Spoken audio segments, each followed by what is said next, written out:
welcome to SciShow Tangents, the lightly competitive knowledge showcase starring some of the geniuses that make the YouTube series SciShow happen. Today we got with us, as always, Stefan Chin, producer of SciShow. How you doing, Stefan? What's your tagline? Habanero dreamin'. Oh, that's a really good one. Oh, no. We're also joined by producer of SciShow Kids, Sam Schultz. Hello. Stefan made me forget my tagline. That's a great tagline. And also script editor Ceri Riley. Check out these hot glue guns. And I'm Hank Green. Peanut Missile. So to introduce this podcast for you, every week we gather together, try to one-up, amaze, and delight each other with science facts. We're playing for glory, but we're also keeping score and awarding Hank Bucks. So we do everything we can to stay on topic, but judging from previous conversations with this group, we will not be great at that. So if somebody goes on a tangent, we can decide whether or not that tangent was worth it, and then we can take one of their Hank Bucks away, basically. The rules are in flux. Don't worry too much about it. Now, as always, we're going to introduce the topic with the traditional science poem, and this week it's me. I had a very hard time writing my poem. I'm prefacing that because I'm not super proud of it. Sometimes your brain just isn't in the right spot, but you have to do it, and so you make yourself write 2 science limericks. Oh, you have 2? Kind of. Okay. Energy freed that molecule from a polar-to-polar hydrogen bond. Now gas in the air, it flies here and there. It waits until the cold comes.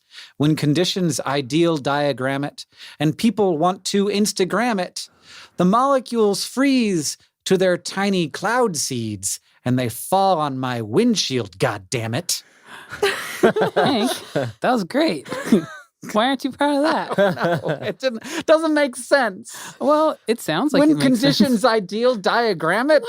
That doesn't mean anything. It sounds like a chemistry thing. Yeah. It sounds like a poem thing. Yeah. Just like add in words to make it sound poetic. The secret's that poems are bullshit. Oh, the secret. Whoa. Sam let out the secret. You can't tell people the secret. Sorry. You can't write poems now, though, with that secret. It's our intellectual property. So all poems are ours now. We've Just trademarked the idea of poetry. Just bullshit poems. Oh, okay. So you can't write bullshit poetry. Yeah. That's just us. It's just us. It's good. Well, I'm into it. And the topic today is ice and snow, and I assume other kinds of solid water. Wait, what other kinds of solid water are there Besides ice and snow? Ice? They're like, Well, we said ice and snow. Snow is ice. Yeah. So you can't, there's no reason to say and snow. But, I guess it kind of feels like it's not ice because it's snow, and, frost doesn't really feel like ice, you know. Got it. But it's all ice. it's all ice. There's And not a ice can- secret one. There's 17 secret ones. Ceri knows about the secret Yeah. ices. Yeah. I'll let you in on a little secret. There What are are secret they? ices. You gotta tell us about Are they only on, Mars and stuff? A lot of them we haven't found, and they couldn't form on Earth. They are secret. We haven't even found them yet. Yeah. They're different crystalline structures of ice. So different ways that the ice crystal can form, and sometimes it's relying on different temperatures, different pressures, and pressure. Some of those temperatures and pressures are hard to get to. Yeah, and the molecular structures shift around. Some of them, I think, are glacier, so they have weird transitions, or they behave strangely where they're a solid, but if you squish them a little bit too much, then they start getting all amorphous. I don't really know a lot about them because this gets to the really theoretical chemistry. Yeah. It's a pretty nerdy part of chemistry. There's a lot of thought about ice crystals. Sure. So what is ice? Ice is, as Hank's poem said, water molecules that are in a solid form. What is ice? What is solid? So that's the thing. So a solid is when it doesn't fill the container that it's in. Right. So it stays rigid. And this generally happens when the temperature is low enough that the molecules aren't moving so fast that the little forces that hold the molecules together aren't overcome by the motion of the energy of the heat of the molecules. Whoa. That is the most abstract way I can explain phase in the podcast. Okay. Yeah, I think that's a good explanation. And water is weird because their liquid form, the liquid form of water molecules, is denser than the solid form, which is why ice floats on liquid water. Which is very weird. It's very weird. Never happens. Doesn't make any sense. But until you're like, oh yeah, weird hydrogen bonds. So it's sort of when it freezes, it's forced to take a certain shape that is actually less dense than the fluid flowing phase. Yeah. Does the O in the H2O make it float? No. Okay. No, definitely not that. The O does feel like the floatiest letter, It though. should be like the one making it float. It's shaped like a balloon. Yeah. Well, It's got a hydrogen is circle. way It's lighter than hollow. oxygen. 16 times lighter than oxygen. What is? Hydrogen. Oh, that's the other one in it. Yeah. Okay. Chemistry is the class that I flunked the most. Glad to explain as best we could. I hope that it was helpful. It was kind of. Thank you for teaching our children, Sam. Also, thank you for being the purveyor of our So, Truth or Fail is the part of our podcast where one of our panelists has prepared 3 science facts for our education and enjoyment, but only one of those facts is real. The other 3 panelists have to figure out which one is real, either by deduction or wild guess. And if they do, they get a Hank Buck. But if we're tricked, then Sam gets a Hank Buck. All right, Sam, tell us our things. Japanese macaques, aka snow monkeys, are cute red-faced monkeys native to Japan. Yeah. They live in super cold and snowy places for primates, and in fact, they live farther north and in colder temperatures than any other non-human primate. They are well known for the fact that a certain tribe of them likes to swim in hot springs and hot tubs and stuff, but they also do some other kind of human-like things. Okay. Yeah. Oh, you're going to give us 3 things? Yeah. Okay, that's all your facts are Ooh. about snowy macaques. Yeah, it's snow adjacent. Number 1, they season their food with herbs they scavenge in the woods. Ooh. Number 2, they keep pet deer and ride them around. That's amazing. Number 3, there is no evidence that taking hot spring baths is helpful to them at all and may in fact be harmful. Oh, just like us. Just like a human. I don't know. All right, I tried to make that one work, okay? I mean, I know people who spend too much time in the bath. Yeah. Like my son, for example. Oh. 45 minutes this morning. And he still cried when he got out. That's a perfectly fine bath time, I think. What else does he have to do? Yeah, he's a kid. I can't leave him in there by himself. I got stuff to do. So number 3, much like Hank's child, he spends too much time in the water. And it might be bad Oh, for them. man. Yeah. That makes... If there were primates that rode deer, Mm-hmm. I would have seen a picture of that. It would have been in like at least half of the anime I've ever seen. That's true. Okay, that makes sense. The herbs and spices thing seems plausible, but Yeah. also, If they're in the snow, though. They're not all in the snow. They live everywhere in Japan. Okay. it Yeah. seems too plausible to me. That I don't know. It's What? just like, Too plausible. So boring. yeah, it's like it's typical. Like maybe they pull a leaf from a tree and they stick it on. What do I they heard- eat? Do they eat leaves? They eat plants, I think, mostly, is what it seemed like. Okay. So they season it with other herbs. Yeah, they herb their herbs. Sure. They eat fruit, a lot We've of all fruit been and there. apples and stuff. Oh, okay. Yeah. I mean, I know that when they first found that like different groups of dolphins like had similar recipes for how they like to eat food. They'd like grab like several different things and then eat them all together because they liked it better together. Oh. Oh, That was like kind of a big news thing. That basically they were like doing cooking. Like there was a culinary tradition among dolphin pods. Huh. And that's very cool. Yeah. But they were different between pods? Yeah. So they did it different in Ooh. different groups. Regional dishes. Yeah. I like that. I like it. Yeah. So like I think it would be big science if they found that macaques seasoned. were like kind of cooking. I'm sorry, I have to go with the other one. What do you mean? The bath? The hot spring bath. Yeah, hot spring bath Because one? I could tell, like, if I'm a monkey, I will definitely spend an unhealthy amount of time in a hot spring. Yeah. Like, just no doubt in my mind, if I was a monkey that lived in the cold and there were hot springs around, Oh, I sure. would be in the hot spring to my detriment. Sure. Even as a human. Well, there's also other ways that they might be harmful too, because Oh, hot yeah. springs have all kinds of bacteria Oh, yeah. inside, and so I can imagine monkeys not knowing that and Not just to kind drink of the water. hanging out. Yeah, they're just drinking the water. They'll get a little thirsty, drink the water, or they like dunk their food in the water. Maybe they want to heat it up, make some Ooh. soup, Oh, they're cooking. They're Yeah. cooking. Now they're Make cooking. a little stew. a little fruit stew. Wouldn't Yeah. it be great if we like came across like the first humans arrived and the macaques had turned the whole hot spring into soup? Yeah. Just like a big beef stew. This is a big, just a giant like little deer stew. Uh-huh. Because man. they also kill their little deer in addition to That riding would them. be cute. They Yeah, ride them showing into them. the soup pot. Yeah. It's like, here you go. They're just ladling. Uh-huh. Hello, humans. I'm a very small monkey, a very fuzzy pink face. Would you like some soup? Please don't kill us all like you definitely would. Yeah. Yeah. I They would think just about that a dump lot. them into the soup. It'd be monkey soup then. No. Why would you do that? Humans would. Humans would, but I wouldn't. I wouldn't like now knowing what I know, but like if I was the first person to ever see them, I'd be like, this is dangerous. You guys know too much. Get in the stew. Get in the soup. Yeah, I think also like, I think they could dehydrate themselves. I think they could like heat can mess with your ability to procreate. Like can mess with your like sperm count and stuff. So like maybe that too. Yeah. Okay, I'm in on hot springs. I'm sorry, Sam. Ooh, this is why I lose. Why are you apologizing? Because to I me? think we're right.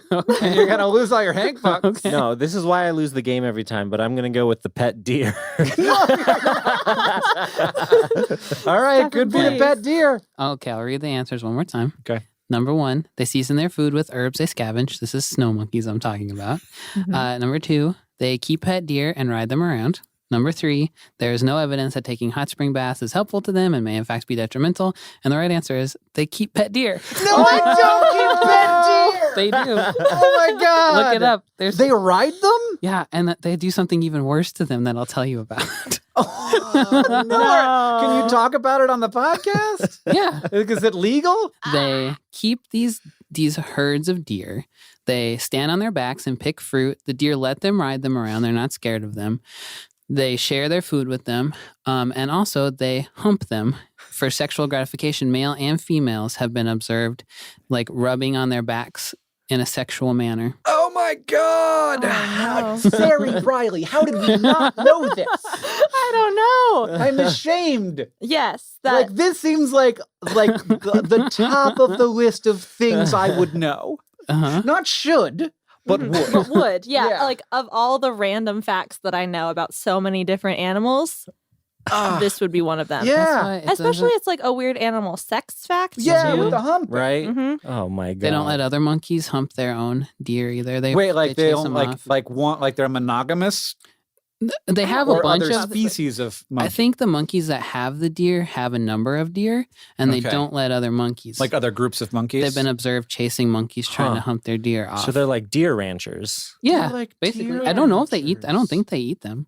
I think they just ride them Yeah, around. they don't eat them. They don't put them in the soup. No, they do not put them in their stew. There's probably are different ones than the ones that live in the hot springs. Also, I'm not 100% clear on that. Yeah, I don't know. It's just the same species. In all these pictures, the deer's face is just like, meh. Yeah, yeah.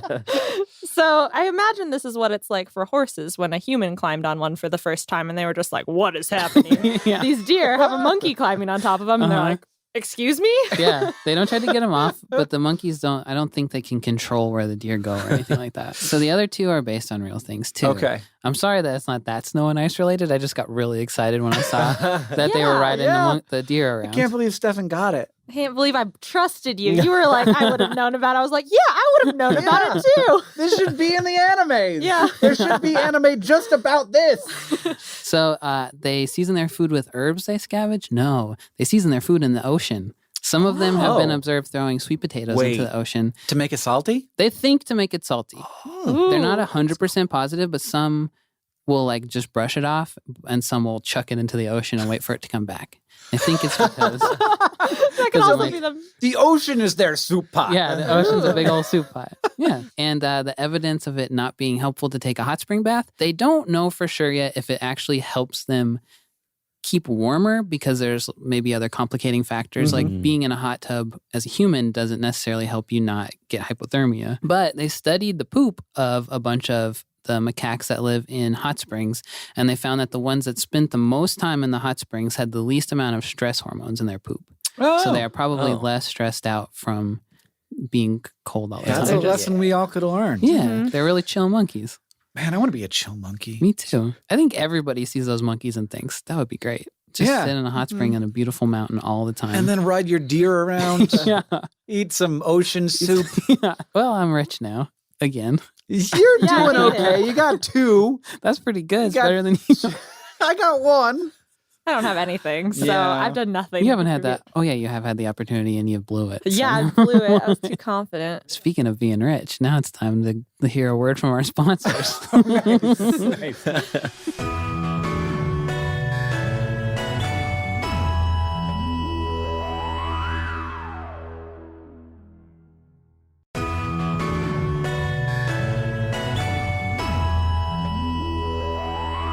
So here's where we're at. Halfway through the show, I got one, Hank Buck, from my poem. That's just a freebie that I got given. Sam, how many you got?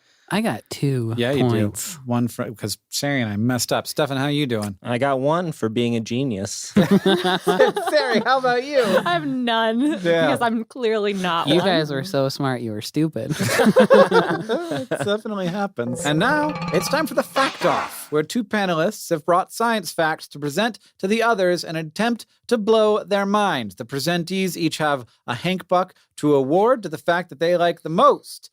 So, Ceri and Stefan are going to hit us with some science facts, and we're going to decide, Sam and I are going to decide which science fact we like the most. All right. I'm very curious to hear what ice snow facts you got for us today. The person who is going to go first is the person who prefers the lowest room temperature. How do you like it, Ceri? What's your favorite temp? I don't know. Right now, my office is set to 64. That's That very sounds cold. Like a dream. Ours is like 80. It's awful. Well, how do you like it, 74. 74? That's really so hot. sweltering. So hot. Oh, my God. Stefan wears a coat all day, every day. He likes to be True. toasty. Yeah. He likes to be toasty. I'm used to those California winters. I'm used to Washington, just in general. 60s and cloudy. Oh, yeah. I love a crisp fall day. We had a lot of great crisp fall days last fall. Yeah. It was a great fall in Missoula. Yeah, it was. I feel like the global warming thing might be real good for us, It's going to be actually. great for a couple years. It'll be really bad. All right, Ceri, you're going to tell us your fact. Uninterrupted time begins now. So during the middle of the Cold War in the 1960s, the United States military initiated a top secret program called Project Iceworm. Ooh. They wanted to build thousands of miles of tunnels under the Northwest Greenland ice, and they wanted to put 600 nuclear missiles that could be launched at the Soviet Union if nuclear war happened in those thousands of miles of tunnels. But the public-facing cover story for this project was the military outpost called Camp Ceri, which they did run by the Greenland government. And they tested a bunch of experimental stuff there, like building trenches under the ice using new construction techniques or using a portable nuclear reactor for power. And it was also a place for some really innovative science, because in the 1950s, geologists were just starting to hypothesize that we could study ice cores to understand the past climate. So between 1963 and 1966, the very first ice core sample that drilled all the way down to bedrock was collected. It was 1,390 meters long and studied in Copenhagen, and it was the first real evidence that analyzing chemical isotopes in ice cores could be used to reconstruct the changing climate from tens of thousands of years ago.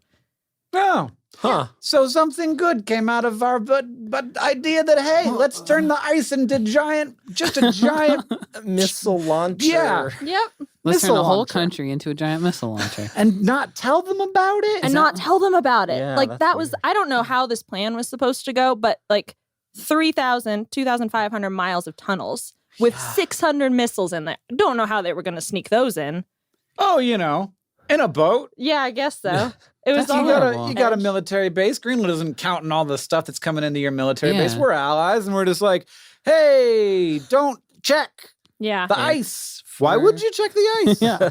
There's nothing down here. Yeah. It's boring down here. But yeah, instead they sent like 200 scientist type people there to be like, can you be a military outpost? And do you want to do some science there? And So did they put the missiles down there? No, when they did the ice core analysis, so it took them a really long time because these ice cores were huge. Mm-hmm. They found that the glacier was shifting. And I couldn't figure out why exactly, but probably just because they're trying to drill straight down. Yeah, glaciers shift. Yeah. Yeah. And they was shifting in a way that the base was probably going to collapse. And so the geologists were like, we shouldn't be underground right now. Yeah. Let's evacuate this and leave it. Yeah. I've also got a great plan. Let's not put a bunch of nuclear missiles inside of this shifting ice sheet. It's still a problem, though, because they had a nuclear reactor to generate power. And so they had waste that they just left down there. Oh, And cool. so Of course. now there's new research that's saying because we left a bunch of garbage underneath Greenland, it's going to, like, the snow melt is going to happen. And by 2090, it's going to be like a toxic Oh, site. cool. Great. Yeah. Because of what we did in the past. Hey, 2090's It's so that's far forever away. Mhm. We're going to have a lot bigger problems by then.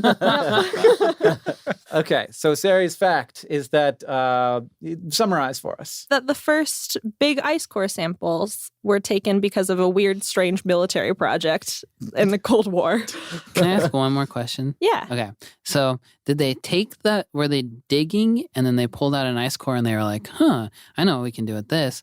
Or was there already an idea that they could do it and they just tried it while they were also digging these ice tunnels? In the 50s, they first had the idea, like, what if we looked at the chemicals in ice to figure out how the climate changed? And I don't know when they figured out specifically to look at oxygen isotopes. That was probably somewhere in that decade.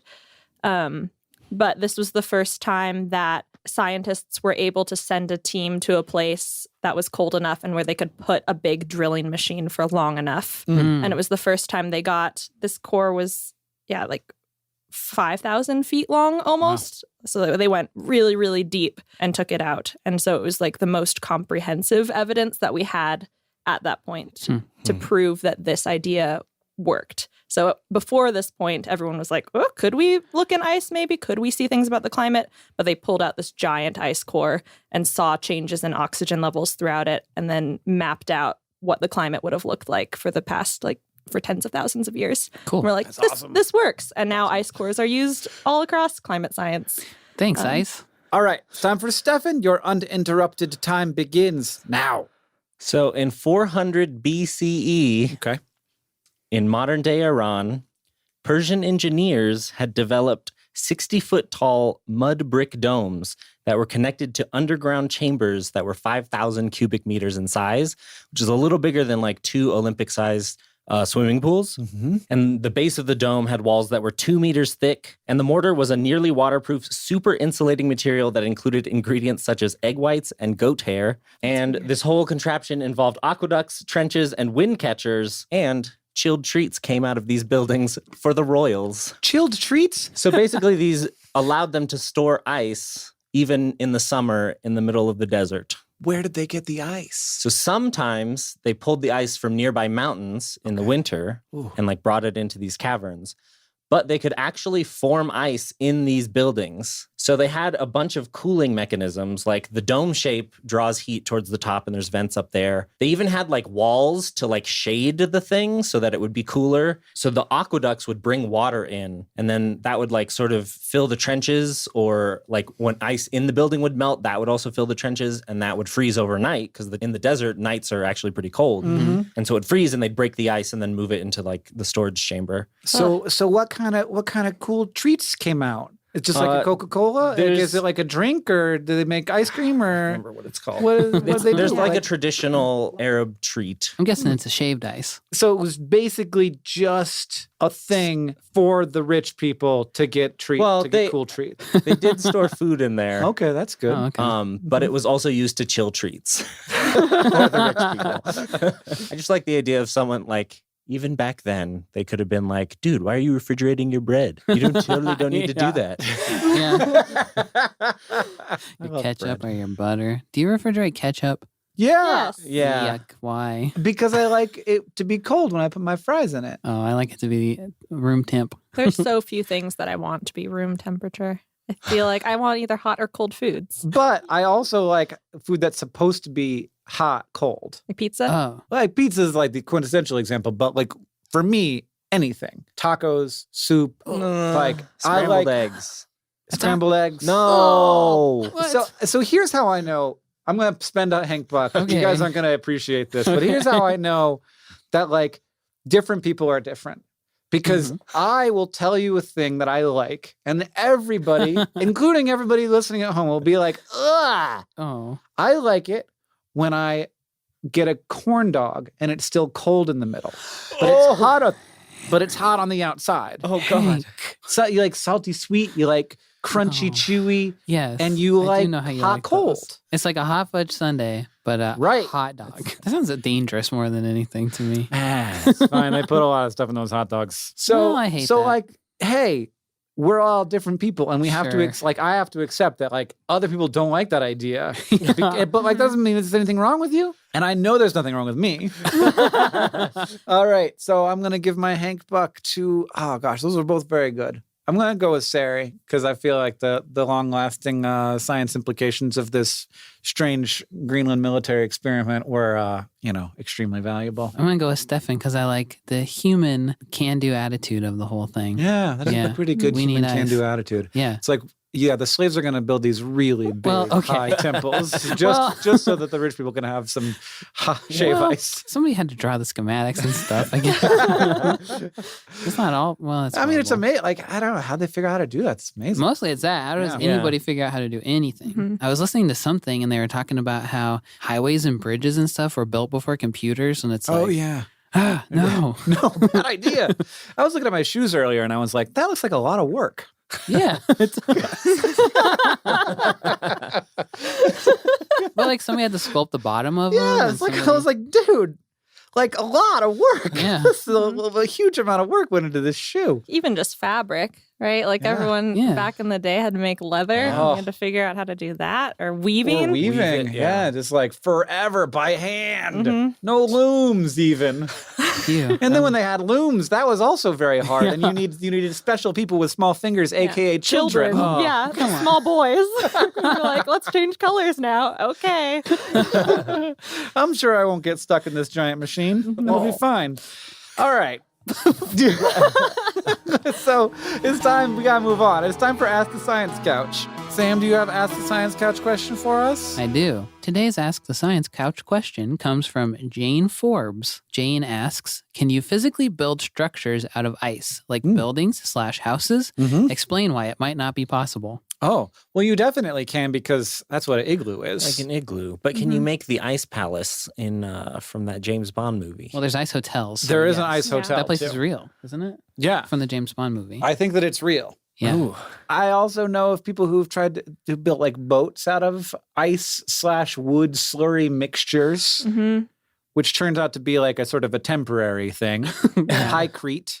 Oh, yeah. That's what is like wood mixed with water frozen, and it's stronger than just ice, and but it has more like flex.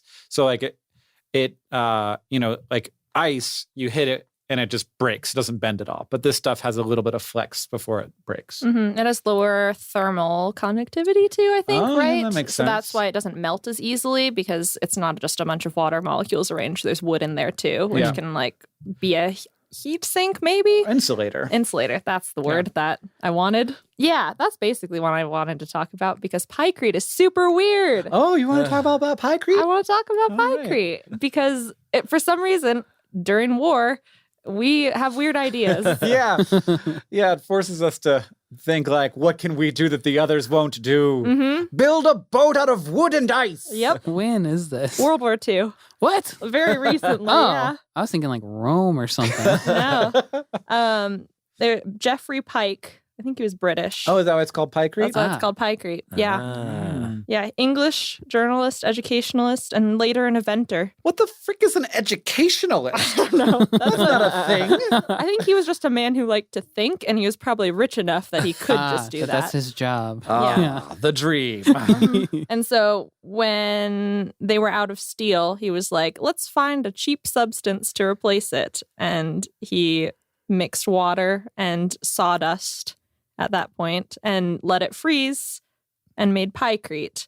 And then eventually the British military came up with a project Habakkuk, which is, I don't know if I'm saying it correctly, it's Habakkuk, and wanted to create a whole aircraft carrier out of pykrete and bring it into the water, which is just amazing. Because they were like, if a hole springs in it, we can just repair it by like dumping more water on it and freezing it. It'll be fine. What keeps it cold? How would they freeze it? That was the problem. Yeah. They never built it. Their plan was to make refrigeration units. They were going to have basically just a bunch of air conditioners. I like the idea of bringing fans on board and just like, keep it from melting. Did they build boats out of this? They think they built like a test version of a boat. Mythbusters has also built a boat, which I learned. Mythbusters episode. Yeah. And Mythbusters, they built it, and I think they were able to boat around for a little bit, but then it sank eventually. Because that's the problem, is keeping it cold.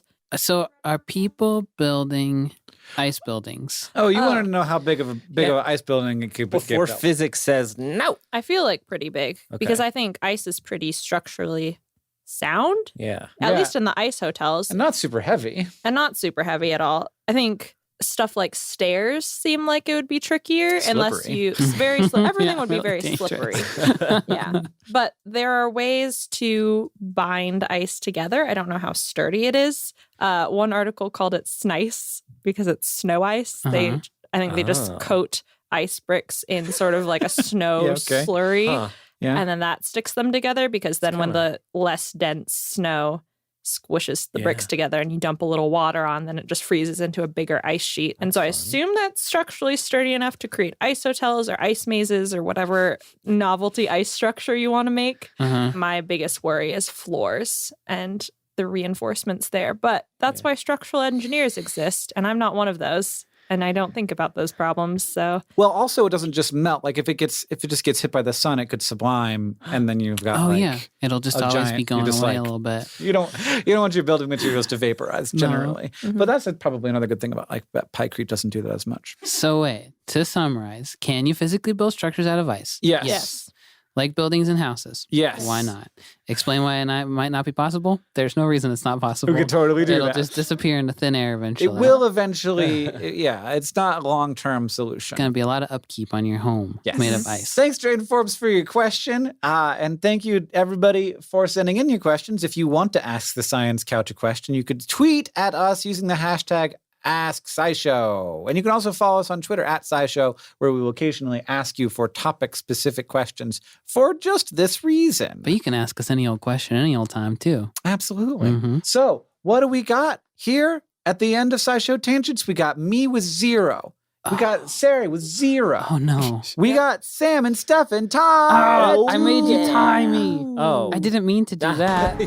If you like this show and you want to help us out, it's very easy to do that. First, you can give us a review wherever you listen. That's super helpful and helps us know what you think about the show. Second, please tweet out your favorite moment from the episode so that we can be happy that you were happy about what we did. Thank you to @PSLIdrops and everybody else who tweeted us your questions. And finally, if you want to show your love for tangents, you could just tell people about us. Thanks for joining us. I have been Hank Green.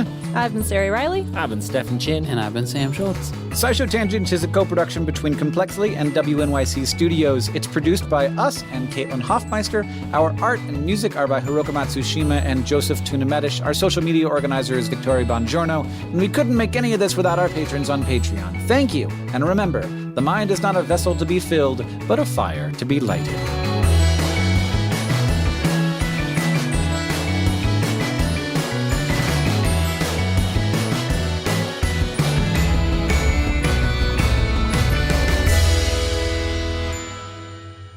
But one more thing.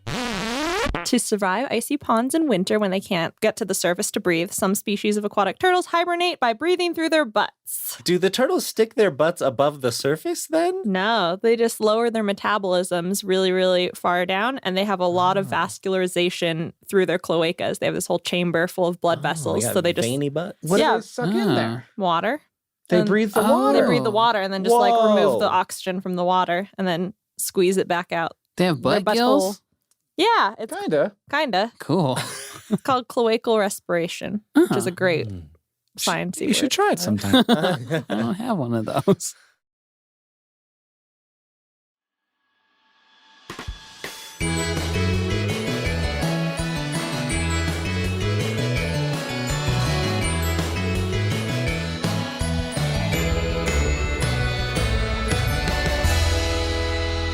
Hello and welcome to SciShow Tangents, the lightly competitive knowledge showcase starring some of the geniuses that make the YouTube series SciShow happen. As always, we're joined by Stefan Chin. Hello. What's your favorite, least favorite pizza topping? least favorite? No, your favorite, Ooh. least favorite. It's the one that you The one love that to I- hate the most. Okay, so it's the one I love to hate, not the one that I Yeah. least like. Yes. Anchovies I love to hate, but also olives. Yeah. Oh, Olives are stupid little I hate 'em. flavor packets of They have disgusting. They're so much salty. bad flavor. Yeah. Stefan, what's your tagline? Mired and tired. Sam Schultz is here too. Hello. How are you? I'm doing okay. What's your favorite fair food? I like a chocolate chip cookie. Is that fair food? God. Like a chocolate chip cookie sandwich. Deep fried Maybe? chocolate chip cookie, heck I don't yes. know. Maybe I could try that. Yeah, I'm like, it sounds great. Mm-hmm. What's your tagline? From ghosts and ghouls to logs of yules. Oh, we've made the transition. Yeah, no more spooky music at the beginning. Thanksgiving can go right down the hole. Yeah, I don't care about that. Ceri Riley is joining us too. Yes. What's the best Pokemon? I like Arcanine. Okay. It's nice. It's like a fire dog. I Mm. would like to pet it. What's your tagline? Slip and slide in. And I'm Hank Green, and my tagline is incomparable shirt machine. And we are here on SciShow Tangents to every week get together to try to one-up, amaze, and delight each other with science facts. We're playing for glory, but we're also keeping score and awarding Hank Bucks from week to week. We do our best to stay on topic, but if you go out on a tangent and we deem that tangent unworthy, like if it's about a lot of Twilight stuff, we will dock you a Hank Buck. It's episode 52. We're a year old. Oh, that's how years work. Oh, wow, we're a year old. Can you believe it? I can't believe it. Okay. That means we have like 51 amazing episodes of SciShow Tangents. Why are we making any more? Well, That's so much content. Well, we need to make at least one more to get to 52. Oh, okay. All right. Well, let us know if you want us to keep making SciShow Tangents at SciShow Tangents on Twitter. And now, as always, it's time to introduce the topic of the week with the science poem this week from Ceri. It's really freaking cold, they said. My nose, my feet, my hands, my head. I yearn to be back in my bed, but instead they lit a fire in red. It's really freaking dark, he cries. I'm stumbling upstairs and squinting my eyes. This lack of candles will be my demise. He sighs, but the sun begins to rise. We need a freaking boost, they thought, to move this hunk of metal a lot. But right now, air travel is awfully fraught. So then they gave combustion a shot. I'm really freaking tired, she wrote. My heart is sore, my days are rote. That fire inside us, that metaphorical moat, keeping us from burnout or giving off smoke, is doing its best to keep me afloat. Wow. That was really good. That's exceptional. Well, our topic is fire. I think that this is a surprisingly difficult question to answer. What is fire? Is it difficult? You're the chemist. I mean, so combustion and oxidation, but like the thing that is fire, the actual thing that you're looking at, The flames? the flames. That's what I think of as fire. Because if it's just like a really hot coal and it's radiating a lot of infrared energy, that's not fire. Fire has to have the flames. licking flames and the sparks going up and the smoke and all that. And that, like, what the thing you're seeing is, at this point, we are not sure yet. You're talking about the flames. The flames. Okay. We Yeah. don't know what flames are. This is one thing that we know is a component of flames is the little pieces of soot that are hot. And then as they get higher, they cool off, and then they just become smoke. And they the glowing bit of the fire trails off. Yeah. You need fuel, yeah. oxygen, or some other oxidizing agent, and then like a source of heat or something usually to start the combustion reaction, because we don't have spontaneous combustion. Usually it can happen. Usually. People, there's this nice diagram on the internet that I'm sure if you Google it, it'll be like the fire tetrahedron. Oh. And so it's like fuel, oxygen, heat, and the chain reaction is one of the facets of the tetrahedron. And if any one of those four things goes away, it will no longer be fire. So if you have no fuel, the fire burns out. If you have no heat, the fire won't start. If you have no oxygen, the oxidation process won't happen. If the reaction just like runs out, if everything breaks down, then you don't have fire anymore. Right. So yeah, so that's why like fire extinguishers and things work. I don't know, anything for putting out fire, you're trying to remove one of those components, like remove the oxygen or separate it from the fuel or do whatever to put it out. And now that we're well and truly defined as far as we could possibly get, it's time for where one of our panelists, this time, it's me. I've prepared 3 science facts for everyone's education and enjoyment, but one of those is real and the rest of them are lies, and you guys have to figure it out. And if you get it, then you get the Hank Buck. If you don't, then I do. So here are my 3 science facts. They're about a beetle, but a fire beetle. So when forests burn, usually all the animals run away from that. But there is a kind of beetle known as a fire chaser, also known as Melanophila. beetles, and their larvae feed on the wood of defenseless, freshly burned trees. So to get their brood going, the beetles actively seek out forest fires, mating nearby and laying their eggs in recently burned trees. The beetles are so keen to get to a fire that when a 750,000 barrel oil storage tank and coalinga ignited in 1925, they showed up in huge numbers from 50 to 100 miles away, most likely using their infrared pit detecting organs. So they've got these like little infrared eyes under their arms that they can use to sniff out. But sometimes the beetles' fire detecting skills are not so discerning. Which of the following is a documented case of a Melanophila swarm where the beetles were led astray? Number 1, in 1958, workers at the Miller Brewing Facility in Irwindale, California, showed up to work one day to find the beetles gathered around their pipes, attracted to the heat radiating off of them. While the beetles were a nuisance and they didn't like it, it actually turned out that their presence alerted them to a dangerous overheating in their system, which ironically saved them from an actual fire. Number 2, in the 1940s, multiple football games at UC Berkeley attracted the attention of nearby beetles who swarmed the stadium and began to bite fans. The beetles were drawn by the smoky haze above the stadium, which was the product of approximately 20,000 cigarettes being consumed in the stadium. Cool. Or number 3, in 1987, the Society of American Magicians held its annual convention in Las Vegas, as you will do, and there was a dedicated special demonstration of fire breathing where approximately 1,000 performers all lit up and breathed fire throughout the day, and the demonstration became decidedly less special when the fire chasers attacked. Oh my goodness. Well, right off the bat, I feel like maybe they wouldn't attack. So the last two, maybe not. They seem friendly. Yeah, I bet they're nice. They do bite, though. Okay. You understand bugs. What do you think? Well, I do believe that a magician's conference would be in Las Vegas, so that checks out. But I don't know anything about beetles. I bet there aren't even 1,000 fire breathers. I feel like, that seems It's a lot. like enough fire breathers to draw beetles. Yeah. Seems sketchy. 20,000 cigarettes. What year was this? It was in the 40s. Cigarette checks time. out. Yeah. Dang it. I sort of think the beer one sounds the most plausible, which makes me think it's not true. The other ones would be like a really cool story that you want to make a torf out of. I don't buy the beer one just because I don't feel like anything would get that hot, especially pipes maybe. But if it was like, if there was something wrong that was like causing a fire hazard, and then the Beatles are like, hey, guys, you got a fire hazard over here. I'm going with the football game one though. Football game, right? Is that what it was? Mm-hmm. Okay. I also like the football game one. I'm going with it. Okay. Ooh, I'm going to go with magicians just because it sounds fun. Thank God, because it was the football game. Okay.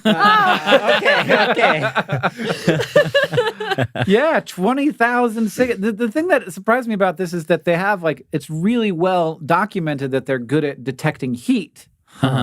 But this was just smoke. Yeah. So they're good at both. Not even the right kind of smoke. Well, I mean, it's just burned I leaves. suppose. Yeah. So they go after smoke and they go after heat. And their heat detecting abilities are off the charts. They're wild. When scientists first were like, okay, let's do the math and figure out how much heat they can detect, they were like, that's physically impossible. Like that their neurons would be able to fire at the level necessary for them to actually receive a signal based on the amount of heat that they were detecting. But it turned out that the background radiation plus the actual signal was the only thing that would actually trigger the neuron. If it was just the signal, it wouldn't be enough to trigger the neuron. But because there's like a regular background of infrared radiation, it was triggering it. That's cool. So that's really neat and weird. That's sort of how I feel about dogs' noses, or just any animal that can smell really well. Yeah. It's like, how can you detect that? That doesn't seem That does possible. not seem possible. You got magic nose. Magic nose. Speaking of magic, I made that up. Fooled you. I really just like the idea of magician friends bonding together and Right. getting And attacked then by being beetles. attacked. Yeah. But they do attack, and firefighters. So there was a Reddit thread where some California firefighters talked about these beetles. They call them ninja beetles, and they would sometimes grab them and then hold them up to their friend's arms so that they would bite them, just to like play a little prank. Uh-huh. And they suck, apparently. They're really annoying and they hate them a lot. And then the other thing I totally made up too, and they have been found around tar pits and cement kilns and even sugar syrup vats. So all those things have attracted these beetles. So there wasn't anything outlandish about it. Uh-huh. Could have picked that one when there has been no yet known case of them alerting people to the possibility of a fire-like problem. But I predict it will happen sometime in the next 20 million years. Oh, cool. Anyway, it's time for us to take a break, and then we'll be back with the Fact Off.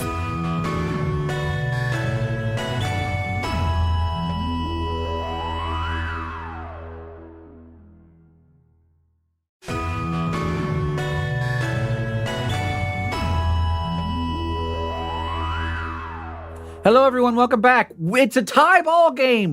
1-1 to 1-1. Ooh, that's nice. Yeah. So let's just keep it that way and end the episode. Bye, everybody. Bye. No one moved forward This or one is backward. 7 minutes long. Or we can get ready for the Fact Off, where two panelists have brought science facts to present to the others in an attempt to blow our minds. And we each have a Hank Buck to give to the fact that we like the most. It's Sam versus Stefan, and we're going to decide who goes first with a trivia question. At what temperature does paper burn in Celsius? Oh, God. Balls. Oh, man. Okay, so How do you decide who wins? Is it just who closest? Who's closest? Okay. You go first or me go first? you go first. 270. 270. Oh, I was going to say 270. Oh, really? No, I don't know. I have no idea. 312. Stefan was closer. 233. So I guess Stefan goes first. Okay, so in Australia in 2018, a 60-year-old man went in for emergency heart surgery. And as they were cracking open his chest, He caught on fire! what? Hold your horses. So they noticed that his lung was kind of stuck to the sternum a little bit. Ooh. He had COPD, which is a lung disease. Then part of that is that parts of his lung were overinflated. I guess that results in it sticking to the sternum somehow. Sure. So they were being careful about this while they were like cracking him open, but they ended up puncturing the lung accidentally while getting to the heart. And on its own, this is not like the end of the world. They increase the amount of oxygen and anesthetic gases like going into his lungs to like sort of compensate. Love it. Good case study. I'm enjoying this. And so in a lot of surgeries, they use what are called electrocautery devices, and it uses a high frequency electric current to generate heat. They use it for various things like cutting tissue, stopping bleeding, all kinds of stuff. But so in this case, there was a spark and it ignited like some of the dry material that was in the like open chest cavity. And like because of the extra oxygen, like a fire started in his open chest cavity. No. That's the worst thing. Which I shouldn't laugh. But they put it I out. don't know how it ended. They put it out immediately. They just poured a bunch of water on him, as you do. Just baking soda. I don't know the extinguishing method, but they put it Just out. turn off the very oxygen for quickly. a Well, second, but he right? gotta breathe. Just like take away the fuel. You've got to then disrupt Yeah. the triangle. Yeah, you gotta disrupt the tetrahedron. The tetrahedron. Four It used sides to be a stepping. triangle, it looks like. But Sorry. Yeah, the patient was fine in this case, and they continued the surgery afterwards and like finished that out. But there have been at least 3 cases of this specific kind of thing where it's like a similar tool ignited some surgical material and the patient had lung disease and there was getting extra oxygen. And so that's just kind of like nuts in general. But it turns out that surgical fire is kind of a thing that happens more frequently than you might think. Oh, that's a great episode of SciShow, Surgical Fire. I want to start a new channel called Surgical Fire. That's all we're talking about. Overall, it is very rare. A pre-2012 figure cites about 600 cases a year in the US. Okay. And that's out of like 40 million plus surgeries. How the fuck are we having 40 million surgeries? There's only 300 million of us. Well, I had 10 last year. Well, you're getting the most of your health insurance. So that was pre-2012. But then in 2012, the Healthcare Facilities Code adopted like new procedures and training protocols and stuff aimed at reducing that number. And so a more recent figure is that we're down to about 100 cases annually. So it's been significantly reduced, but still, that's like a lot of cases. Not many people die from it, but some people are burned. And then you like finish up your open heart surgery and you're like, so how'd it go, doc? And he was like, well, a very rare thing called, now this is a technical term, surgical fire occurred. And let me explain exactly what that is. It's a fire in the surgery. Your lung caught on fire because there was dry stuff in it. And too much oxygen. You wouldn't break it like that to a patient. No, Be like, not with your Muppet voice, yelling at them. All right, Sam, you got a battle to fight here. That was pretty good. Oh, now you made me really nervous when you said that. Well, you're also in the lead, so I'm not here to help you out. Yeah, I don't care. So, a magnifying glass's ability to focus and direct light is well known to like every boy or Girl Scout or Scout, survivalist or bad little boy blasting ants with lasers. In fact, some of the earliest written evidence of magnifying glasses refers to their ability to generate heat instead of their magnification powers. Like Pliny the Elder had a lens he would carry around. Pliny? I don't know. Whatever. He's dead. He had one he carried around. He cauterized wounds with it. Oh. And that's like one of the earliest. Wait a second. Wow, yeah. And it was surgical fires. Yeah. What? Was he just looking for wounds? He's like, oh, no. By the way, he was an active folk. He was doing all kinds of things. Okay. People would be like, something's wrong with me. And then he'd have 5 different suggestions for you. Gotcha. Yeah. Greek polymath Archimedes is even said to have made a weapon out of a giant magnifying glass that he used to incinerate a fleet of Roman warships in 212 BC. But modern man has had trouble recreating that weapon. Yeah, because it's fake. At least they've had trouble recreating it on purpose. So 20 Fenchurch Street in London is home to a big, lumpy, weird skyscraper known colloquially as the Walkie-Talkie Building. I don't really know why. It's designed to look top-heavy, so all the exterior walls sort of bend out and balloon, so it's like big and lumpy on the top and skinny on the bottom. An unintended side effect to this weird design is that for 2 hours every day for about 2 to 3 weeks of the year, the sun shines directly on one of the concave sides. The wall is like mirror glass windows, so it focuses light onto the street below it. And on a particularly hot day in 2013, the beam reflected off the building was 6 times brighter than like the surrounding area, the regular sunlight. And a guy who had his bike parked there measured his bicycle seat, and it had reached 224 degrees Fahrenheit. So almost hot enough to burn paper. Very close. A number of parked cars on the street also had the bodies melted and like the plastic inside of the cars melted, and they had to pay a bunch of people because of that. And store owners reported that their doormats would start smoldering sometimes if they left them out. So the beam is like moving as the sun moves. Yeah. And, like that's cool. Yeah. So the spot was kind of like a tourist destination that summer of 2013, and people would come and they would like fry eggs and do all kinds of wacky stuff and take temperatures. But then within months of them figuring out how bad it was and paying a bunch of people because they melted their cars, they paid millions of pounds. I don't know how much like American money that is, to cover the windows with a non-reflective metal shade. And also this architect who designed this building had designed another building in Las Vegas that had the same exact problem, except this one would focus light into a pool deck. And some people said that it made their hair start smoking when the light went in a certain way. But to be fair to him, he did seem like he knew that would happen. So he had designed ways to make it not happen, but they didn't build it into the building in the front. So they learned after the fact. Yeah, too. he was like, so I've built a giant death ray. Yeah. And you need to, like, this is how I've designed. I'm aware that I built a death ray, but you have to do X and Y to fix it. And they were like, yeah, all we heard was death ray, money, no thanks. Can we still?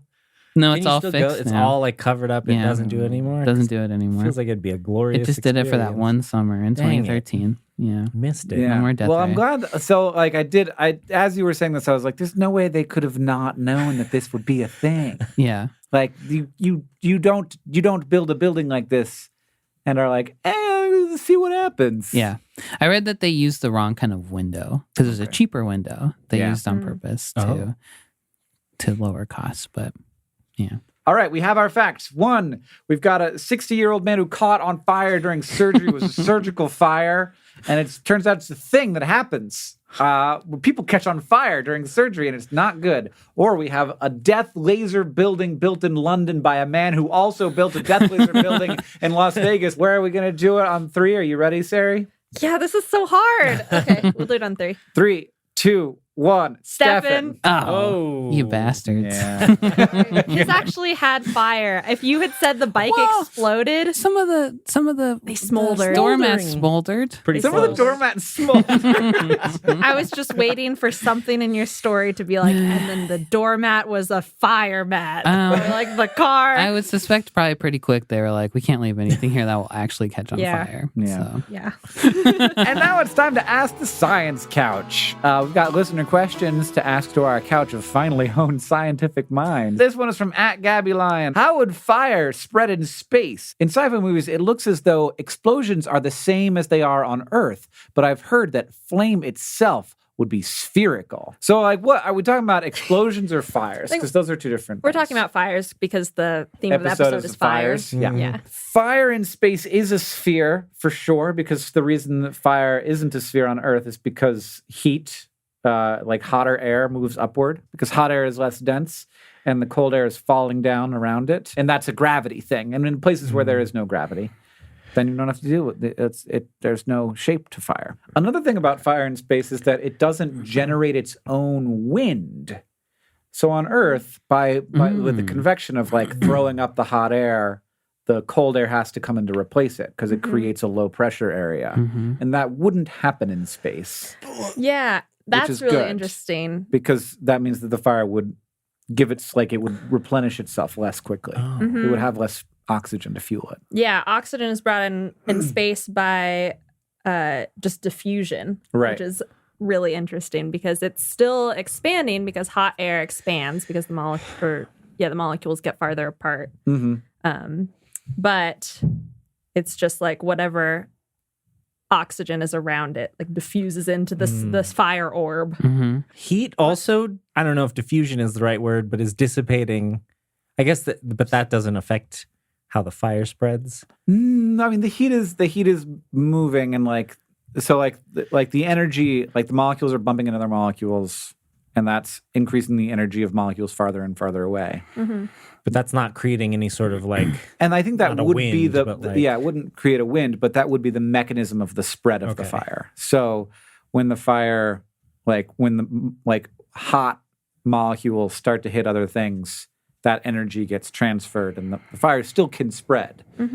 And fire is a huge problem in space, but not because like fire spreads any more effectively in space, just because there's nowhere to go. Yeah. Like there's no egress windows on the space station. Fire will spread more slowly in space. So there was a quote from some NASA scientist that said, if you ignite a piece of paper in microgravity, the fire will just creep along from one end to the other, which is what happens on Earth, but like fairly quickly. But in space, it'd just be like a slower reaction happening. Yeah, you need to blow on it. Yeah. Maybe that would speed it You up. want to help it out, yeah.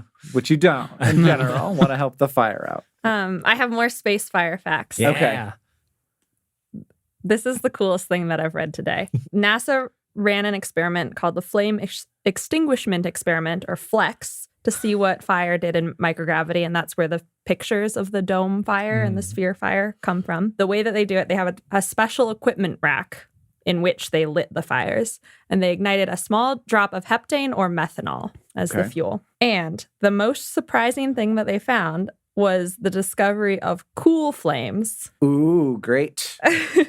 But when the droplets are still burning, so they're still like evaporating, the fuel is being used up after you can't see the flame anymore. So it doesn't look like there's fire anymore. But you know that fire, like combustion, is still happening. Now we're going full circle to the beginning. Is it fire if there are no flames? NASA says yes, which is why I NASA didn't want to says jump in on Is that. it still Bernie and Hurdy? if you touch the... I think so. Okay. Ordinary fire, according to this NASA video, the temperature ranges from around 2,200 to 3,100 degrees Fahrenheit. And like the main things being emitted from it are soot and carbon dioxide and water, like we talked about. But the cool flame and the heptane ball, it was around 400 to 1,000 Fahrenheit. And the main things being released were carbon monoxide and formaldehyde. Oh, weird. And there are cool flames that happen on Earth. So like we first discovered them on Earth, but they flicker out almost immediately, or they're, let me see. The discovery is attributed to a dude called Sir Humphrey Davy in 1812. Oh, yeah. And so he found that he could generate flames that were so weak that they couldn't light anything. And so then after that, people investigated cool flames, which are just barely visible or invisible flame, and much colder than a normal flame. And so before this discovery in space, people thought that cool flames almost always happened before igniting fires. But this is the first big instance where it's like, oh, we can have cool flames after a bigger fire. It's part of the process of like the burning of the last fuel. Interesting. Yeah, so they're investigating why, because this was like this big mystery. The evaporation rates were basically the same to what was in a visible flame. I think also when this happened, they were able to change some things about the pressure of the container it was in. And so after it became a cool flame, it reignited into a normal hot flame, which is concerning in space because they were worried that microgravity conditions might be conducive to reignition of fires that you think are out. And so that was basically like, yep, you should have that worry because this flame that you couldn't see anymore became a flame again. Ooh, secret flame. Yes. Yeah. So yeah, combustion researchers, their minds were blown with these discoveries about space fire. People who care about this were very excited. Yeah, they were like, fire is so weird. It You know is that weird. thing that we study and we thought we knew? We don't. We don't, even more. Thank God for space. Yeah. And they went and told their spouses, and they were like, oh. If you want to ask the Science Couch your questions, you can follow us on Twitter at SciShow Tangents. We will tweet out the topics for upcoming episodes every week. Thank you to Emily Janet 6 and at Dana 001 and everybody else who tweeted us your questions this episode. Final scores. Everybody's tied at 1 except for Stefan with 3. You cleaned up. Wow. Holy We're doing moly. it. We're doing it. Where am I now? There's a lot of clustering. Stefan at 66, Ceri at 68, Sam at 69. So you're all very God. close to Oh, each yeah. other. I'm at 62. I'm fine. I have other things going Yeah, for you me. have a child. You have a company to run. But we have up. finished our first season, I guess, our first year of SciShow Tangents. Stefan, it wasn't enough. Yeah, I made a You valiant did not effort. get did. yourself into second place, much less first. And so, Ceri, I'm sorry, but we have a winner with 1 point ahead of you is Sam Schultz. Why do you say Ceri? I'm sorry. Yeah. Well, I 'cause would that Why apologize can't you to you say- if you were leaving. Why can't you say, Sam, congratulations. Sam, congratulations. You are the winner of the first year of SciShow Tangents. Nobody ever even passed me. Yeah. Oh, really? Well, also, it's nice to have a winner, and we can all just celebrate Sam for a little while. Yeah, that's Everyone nice. tweet to Sam. Say, congratulations, Sam. And then tweet to Ceri and say, I'm sorry. No, don't do that. Yeah. Should they That's be a called trick- Sambucks now? Like, is that your Oh, prize they're for the Sambucks next now. year? Yeah. Okay, there's prize. Sambucks now. Now they're Sambucks. I think that's a really Ideal. nice That's a really title. great prize. Yeah, I so like it. really fight for the buck title Yeah. next Yeah. year. Yeah. Okay. Yeah. If you like this show and you want to help us out, it's very easy to do that. You can leave us a review wherever you listen.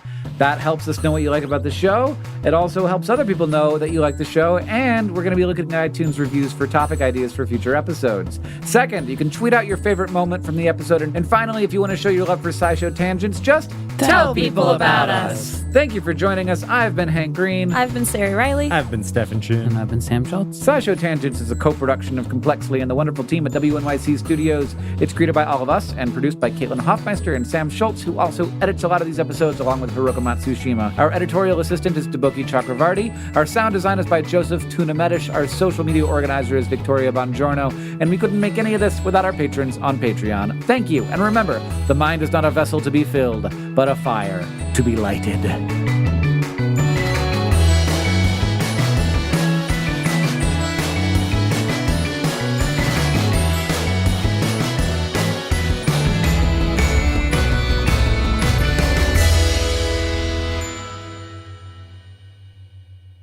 But one more thing. In regions of the world where they don't want to use water flushing toilets for a variety of reasons, like if there's not municipal sewage systems or the infrastructure for that, or remote rest areas or things like that, there are these things called incinerating toilets, which are self-contained units of like a toilet where you put your poop in a bag, I think. I do? And then it goes down onto maybe a little conveyor belt or maybe just into a chamber. And there's a gas or electric or some sort of powered heating system that turns your poop into ash. And it's a way to reduce the volume of it because so much of poop is water. So that all evaporates off. And sanitize it. So you don't have like poop bacteria. You just have like the small tablespoon of ash. Poop ash. Can you use it for something? No, that's the one downside is that you can't use it for fertilizer or anything because you burn off all the nutrients too. What do they It's do safe. with it? Just Spread throw it away. to the wind. Scatter to the wind. Yeah. They take it to the beach and say, I remember him. He was a great poop. I appreciated the work he did on this earth. And now he will be part of the natural system once again. Here you go, fish. Here you go, fish. Have my poop ash.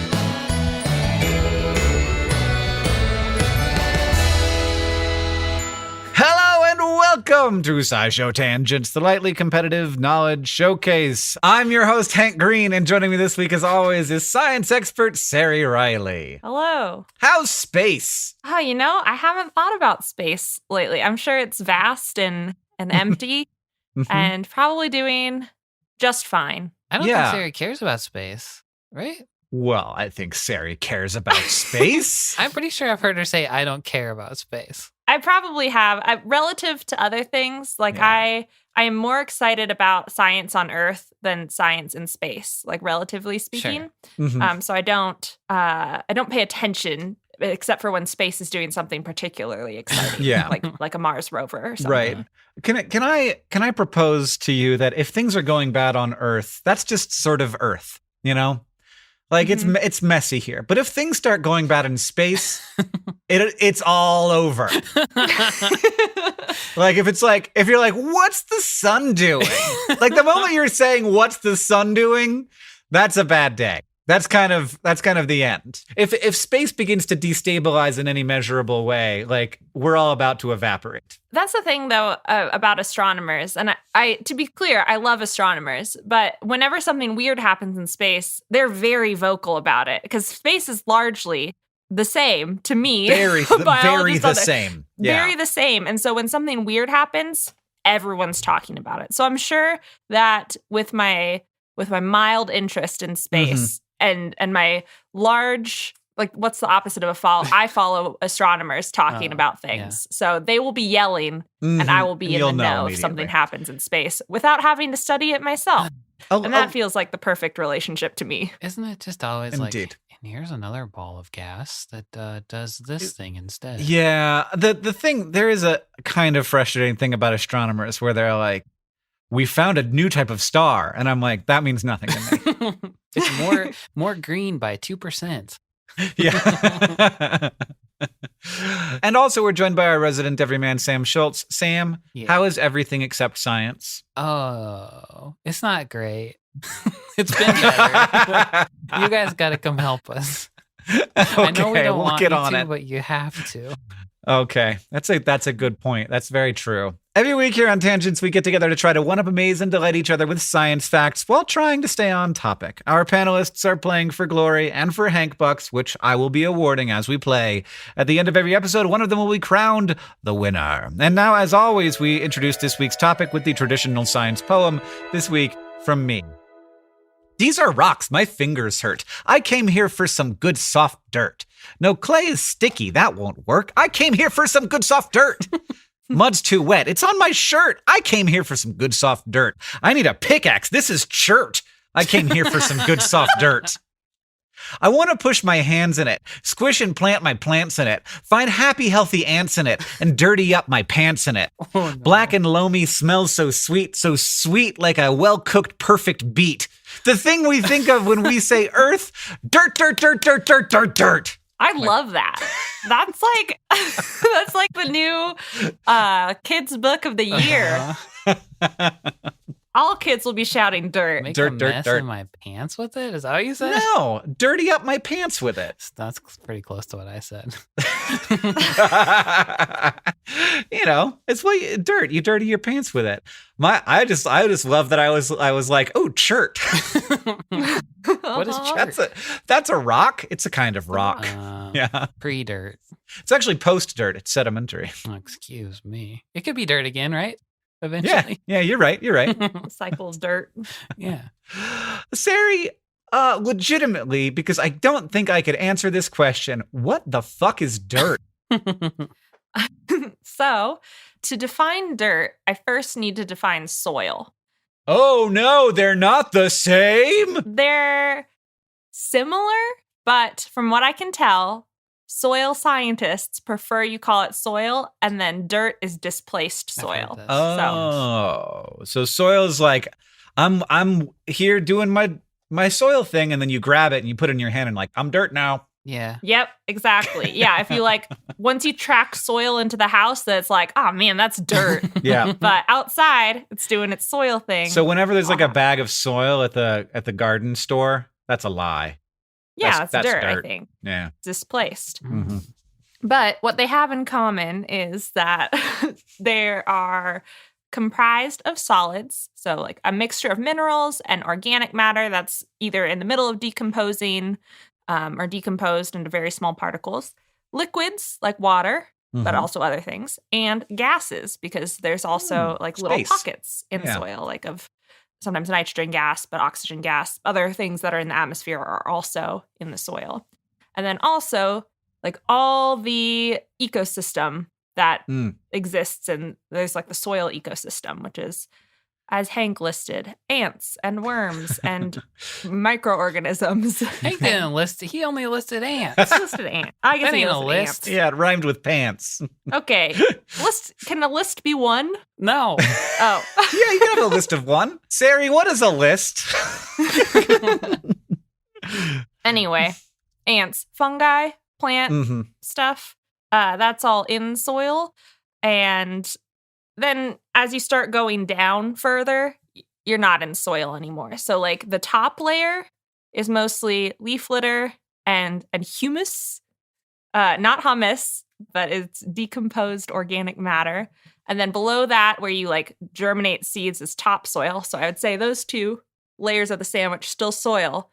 And then below those are mostly like sand and silt, and it's like starts getting rockier, and then the further down you go, the rockier it gets, and then you're out of soil territory completely. Dirt is complex, is the main thing. Dirt is not just like, I'm just hanging out and like dirt doesn't exist without life. It is a byproduct of a living ecosystem. Yeah, and it's such a byproduct of a living ecosystem that it requires us humans or our domesticated animals to move it from outside to somewhere else for us to call it dirt. We have to get it under our fingernails, and it's like, why are your fingernails so dirty? And no one has ever said, my fingernails are soily. I've soiled my fingernails. Oh, yeah, they would say that. Yeah, soiled is weird because you do not need soil to soil something. No. poop can No. do the job just fine. It's the main way that I hear about things being soiled. But there is poop in soil. And speaking of the two meanings of soil, they come from the same root, but they diverged around the 13th or 12th century, which I thought was interesting. So they both come from the root sed, to sit, or the Proto-Indo-European sodio, which means sit. Oh, interesting. Why is soil from sit? Because you sit on Because you sit on it? ground? I think it went to like a pigsty. So like soil is the defiled, like the poopy version. Okay. Came from like pigsty or tub, like to wallow. And then from there, it went to defile, or to like splatter with mud or make dirty. And then as far as like soil, the earth material that you touch that's soft, it came from area or place or ground. So like you can sit on the ground and it's like an area. And so I guess if you referred to soil as like a pigsty or soil as ground that you own or can like trot on, Right. then those are the two. The tooth. That's where it diverged. What about dirt? Oh, dirt. I don't know where dirt came from. We just decided to start using it around 1300 to the 15th century. So that's like pretty late. 1400s. Yeah. So dirt came after soil. Okay. And it was after we were using the words earth and mud. Oh, yes. I the think. thinking man word for dirt. And then we were like, dirt is anything gross. Like poop was dirt. But now I think moving into modern times, dirt is more specifically synonymous with soil. And so now it is time to move on to the quiz portion of our show where we have more rhymes for our... Is it rhyme time again? Well, it's a different kind of rhyme time. Oh, okay. We got two different versions of rhyme time. One where I just make you say words. And then one that's much more the wait, don't tell me, hey, you have to come up with the last word of the rhyme. Yes, rhyme time has diverged, just like dirt and soil or whatever. Mm-hmm. Evolution is taking place, and now they are two completely different species. All right, it's Rhyme Time 2.0, or is it called Guess That Rhyme? I don't know what it's called. So I will tell you a poem. It is 4 couplets, and you will have to tell me the last word of the poem.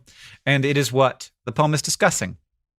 And now we will begin. The dirt in dry lands faces the constant threat that drought will leave it even more unwet. And over time, with rain clouds inert, those dry lands may turn into desert. But lo, our hero enters on a quest. Though we may know it as a pest, the mounds it builds keep moisture tight. For the savior of dry lands is the mighty Termite. termite. That's correct.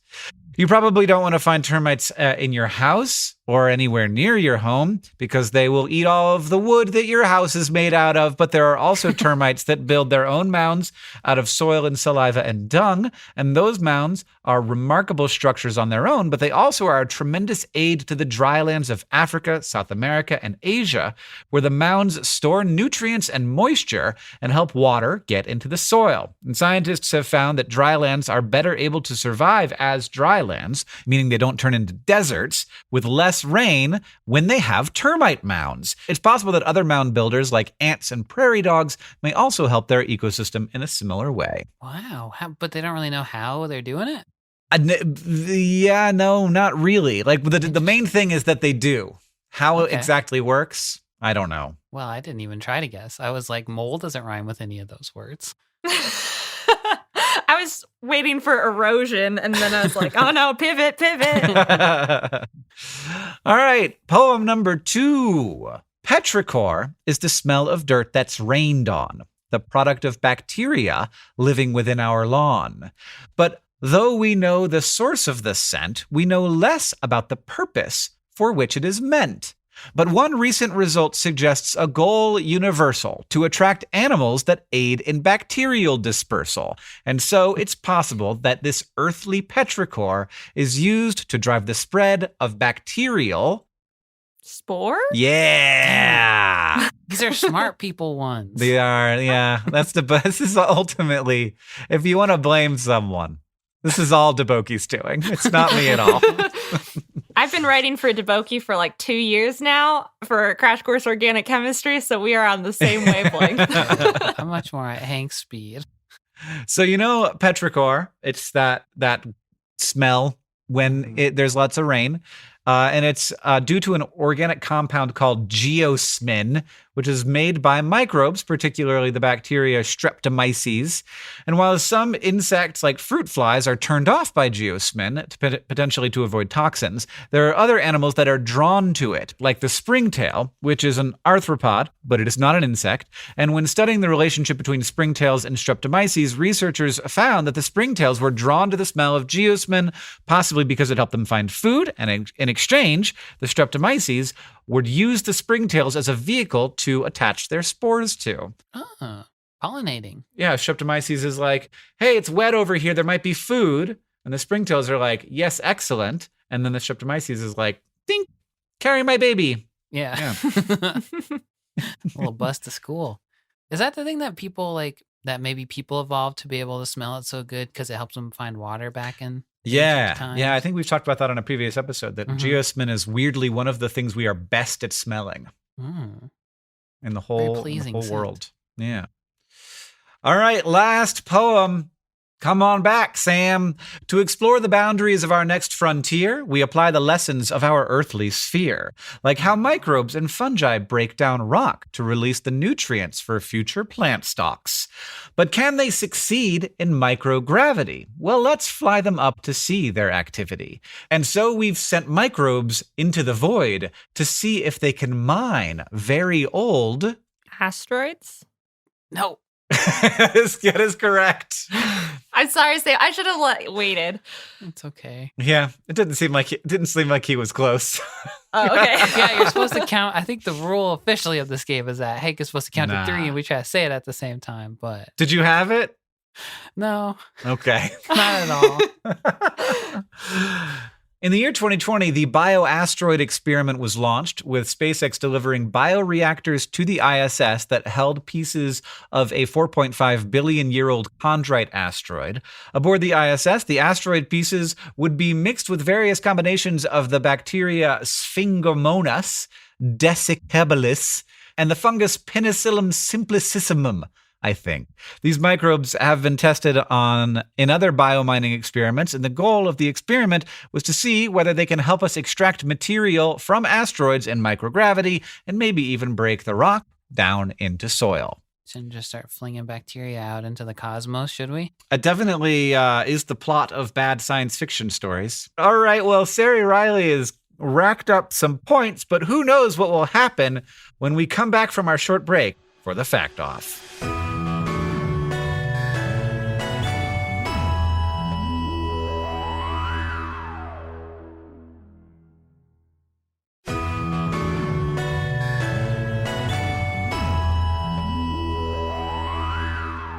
Welcome back, everyone. It's time for the Fact Off. Our panelists have brought a science fact to present to me in an attempt to blow my mind. After you have presented your facts, I will judge them and award the Hank Bucks any way I see fit. And to decide who goes first, I have a trivia question for you. A crater on Mars and the Dokuchev Award for soil science are both named for Vasily Dokuchev, a Russian scientist credited with laying the groundwork for modern soil science. Among his contributions to the field is his system for describing the natural soil-forming factors. How many factors are included in Dokuchev's factors for soil formation? So these are like the things that are necessary and a part of the formation of soil. Ceri's counting on her fingers. She might have an idea. I'm just guessing. I mean, you're guessing with the counting, though. So, what is one of them? Poop. Oh, I love Soil that. comes from poop. Yeah. I don't. Imagine the conversation we just had. And then just think of how to categorize those. That's all I do is I try to categorize. Okay, so poop is different from organic matter decaying. So that's 2 right there, which is different from rocks breaking down. That's giving you these for free, Sam. No, I'm already making my own list. So I'm not even listening to your list. Okay. Well, so these factors, I'll give you hints here. All of those are one of them. Oh. Shit. So your starting material is one of the factors.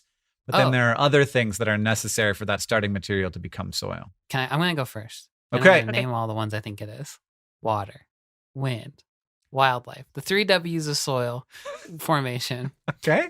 The history of the area, like what you just said, the starting point, and the X factor. 5. Okay. Sam's going for 5. I'll go with 4. Also got water, wind, and then starting material, I guess. And then the Z factor Okay. What's that? for zappy sunlight or like whatever energy input into the system. Oh, shit. I didn't think of that one. Doesn't matter. Sam got it right. Exactly correctly with 5. They are the climate of the area, the relief, which means topography. So like the relief of the area, the organisms, so the life, the parent material, so whatever you started with that was there in the first place, and time. None of you thought about time, but that is a very important factor. Time is the X factor. That's the X factor, time. Ceri, I'm going to go first this time. I'm going to be brave. Is that okay with you? Yeah, you've got the X factor, Sam. Time is on your side. In 1797, a man named William Tuttle bought 300 acres of farmland in southern Maine near Portland. This was 300 acres of good, honest dirt, and he turned that dirt into a thriving farm and ranch. So for the next few decades, William Tuttle and his family farmed the land, mainly growing potatoes, and they raised animals like sheep and cattle that grazed on the land. But the Tuttles were making a couple of classic farming errors: overgrazing and failure to rotate their crops. So when animals graze, they pull up plant roots, and plant roots help keep soil in place. And as we just learned, if you don't have soil in place, it's just dirt. So if you have too many animals grazing, they pull up the roots and the soil can wash away or blow away or just go away in general. And when crops are growing, they draw minerals from soil. So different crops need different minerals and deposit different minerals back into the dirt. And farmers have like very complicated systems of crop rotation where they'll plant something in the dirt to put something back, but then they will put something else to grow something else. And if they don't rotate the crops, especially in the age before lots of chemical fertilizers and stuff like that, like William Tuttle is living in 1700s, then the soil will again blow away, wash away, whatever. So the Tuttles were doing both of these things, and one day they noticed something weird. The soil was eroding, and in places where it was eroding, what was left behind was sand. And that's because the Tuttles had another problem besides overgrazing and mineral depleted soil, and that problem started tens of thousands of years ago when glaciers were slowly scraping across Maine, and they were so heavy that they're making huge divots all across like glaciers are wont to do. And when the glaciers cleared out, they left behind these huge holes, and then sand, for some reason, tons and tons and tons of sand blew into and collected in Maine. So southern Maine is like the most sandy part of Maine too, and there are sand deposits that get to be like 80 feet deep under the topsoil. Whoa. So back in the 1800s, not millions of years ago, the sandy patches under the soil at the Tuttles farm started to widen, but the Tuttles kept trying to farm the land until the sand claimed 40 acres, and then they abandoned it in 1890, which was almost exactly 100 years after William Tuttle had first bought the land. So the farm sat abandoned for a long time, and dunes built up, and the buildings and farm equipment that they left behind sunk completely into the sand and just disappeared under the sand. And it kind of became like a local curiosity until 1919, when it officially became a tourist trap.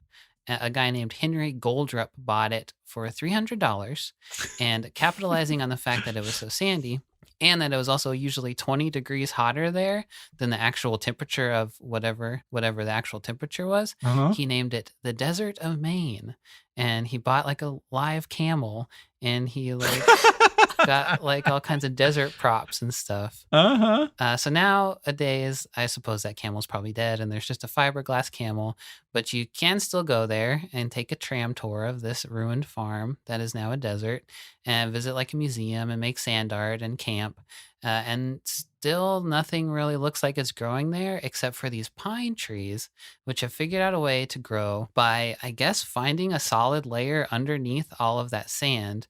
And they grow 50 feet trunks up through all the sand, and then just their little tippy tops are poking out the top of it. But they're really 50 feet tall and growing in dirt under the sand. Oh, wow. That's cool. And that's the Desert of Maine. You have to know that Maine is not a very deserty place for that to be impressive. But Oh yeah, Maine. This is like right on the sea and everything. yeah. It's a wet place, but there's just nothing there's just too much sand. There's nothing in the dirt. Yeah, it's still they in the articles I was reading it takes pains to mention how wet it is in that particular area, and it can rain and rain all it wants to, but nothing's happening. That's got to be so disappointing. Like, imagine being a farmer and being like, I got a farm. This is my farmland that I bought. It's growing things just fine. And then you're like, oh, it's 80 feet of sand with like a 1-inch layer on top of it. There's plenty of other farming happening in the area. I think they made it I think work. the Tuttles just did a kind of a bad job of farming. Ceri, what do you have for us? So as we've been talking about, dirt isn't just annoying dust. It's microorganisms and insects and fungi and minerals and water and gases and plant roots. So that means there's a lot of variety of dirt, even just on Earth. And some of the most extreme dirt is the geothermal soil in Yellowstone National Park. Extreme dirt! Yeah. A little local science story where you do not want to be walking bare feet or planting carrot seeds or dirtying your pants in it, because temperature-wise, it gets up to 65 degrees Celsius or 149 degrees Fahrenheit. And mineral-wise, there's a lot of silicon, and it's generally pretty basic in pH. That's more normal, but the temperature and the hot water and steam make it seem like a place where the soil ecosystem would be kind of barren because it's just too hot for anything to exist. Instead, though, it does what ecosystems do best and thrives thanks to symbioses. So there's a species of panic grass called Dichanthellum linugiosum. I did my best. And it's named panic grass because it's in the Panicum genus, coming from the Latin word panicum, meaning ear of millet, which is like a type of grain, not directly related to the Latin panicus, meaning terror, derived from the god Pan and scary noises. So different panic, grain-boring panic. And so this not terrified panic grass would normally have its roots shrivel at anything above 38 degrees Celsius or 100 degrees Fahrenheit. But there's also a fungus called Curvularia protuberata, which tangles itself into plant roots and cell structures. And the fungus helps the plant absorb more nutrients and water, like extra roots. And the plant shares its food and resources with the fungus. And at first, scientists thought that was the end of the story. Together, this plant and fungus could live in harmony and survive hot temperatures and drought and odd mineral combinations. But in 2007, they dug deeper and found out that there's actually a virus that infects the fungus that attaches to the plant. An RNA virus called Curvularia thermal tolerance virus.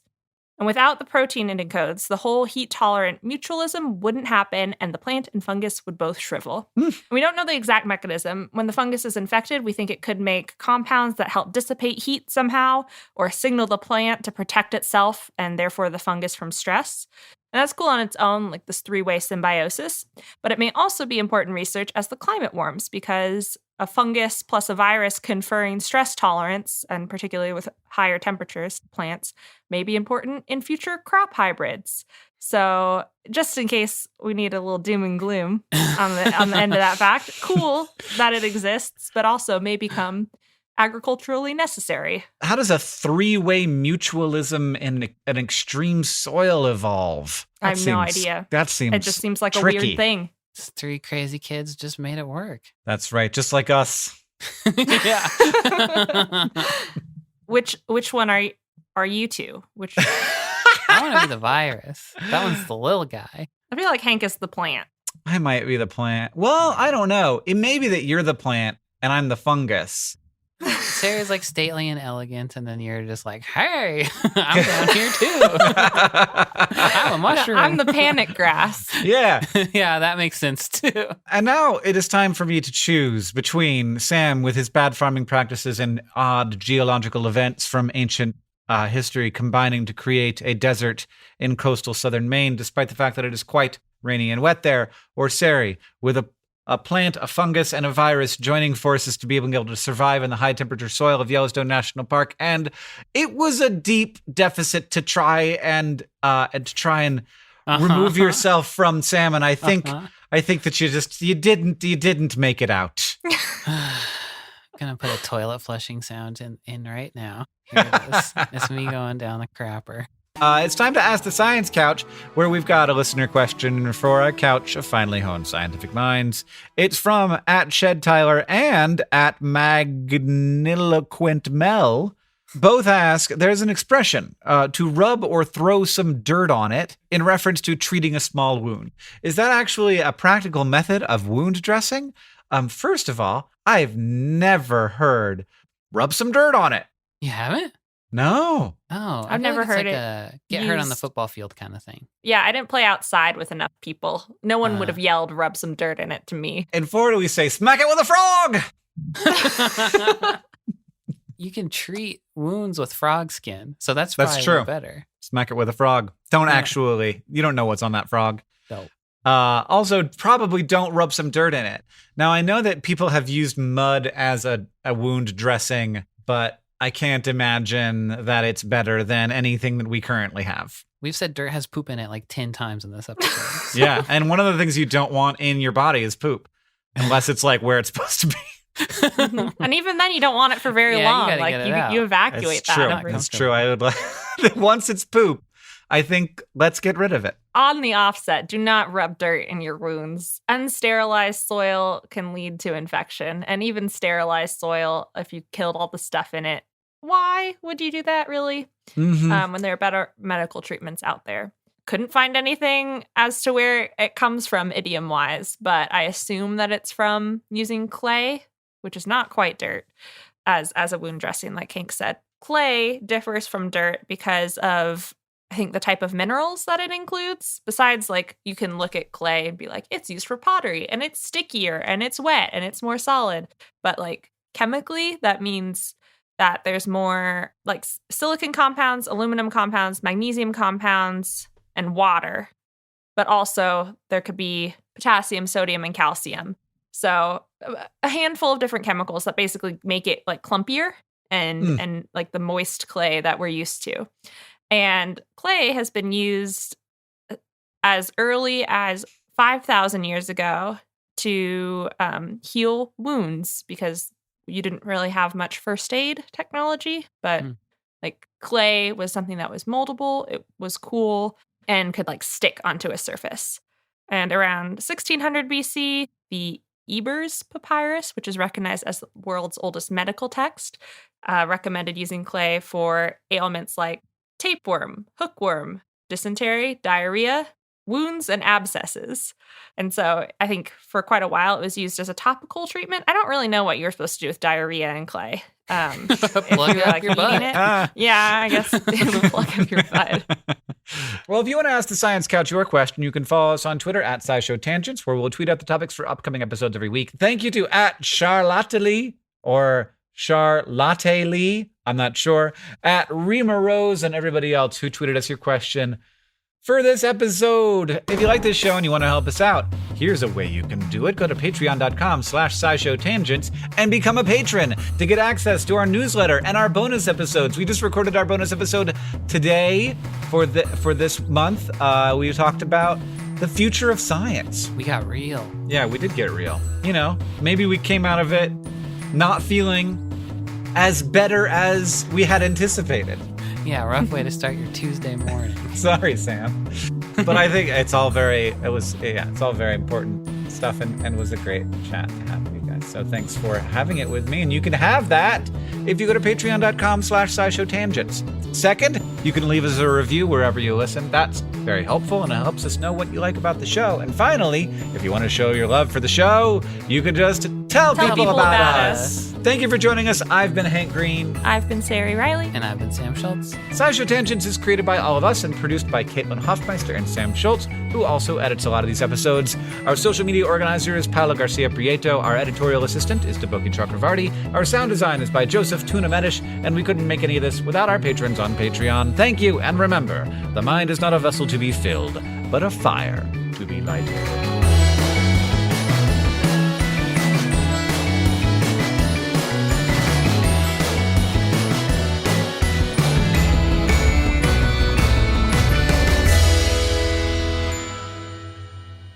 But one more thing. The pink fairy armadillo is a cute pink little armadillo from Argentina whose shell is connected to its spinal column through a thin membrane and gets its pinkish hue from the blood vessels that are visible through the shell. So since the shell is so thin, that means it's not really super strong armor, and it probably isn't very helpful in terms of protection like maybe other armadillo shells are. But it still does come in handy because they are a burrowing creature. And when the pink fairy armadillo burrows, it has a special butt plate that it uses to push back against the dirt that it has just dug up to compact the walls and build itself a little house with its butt. Wow. I've never looked at a pink fairy armadillo's butt, but I am now, and it's spectacular. It's big and flat for making a house.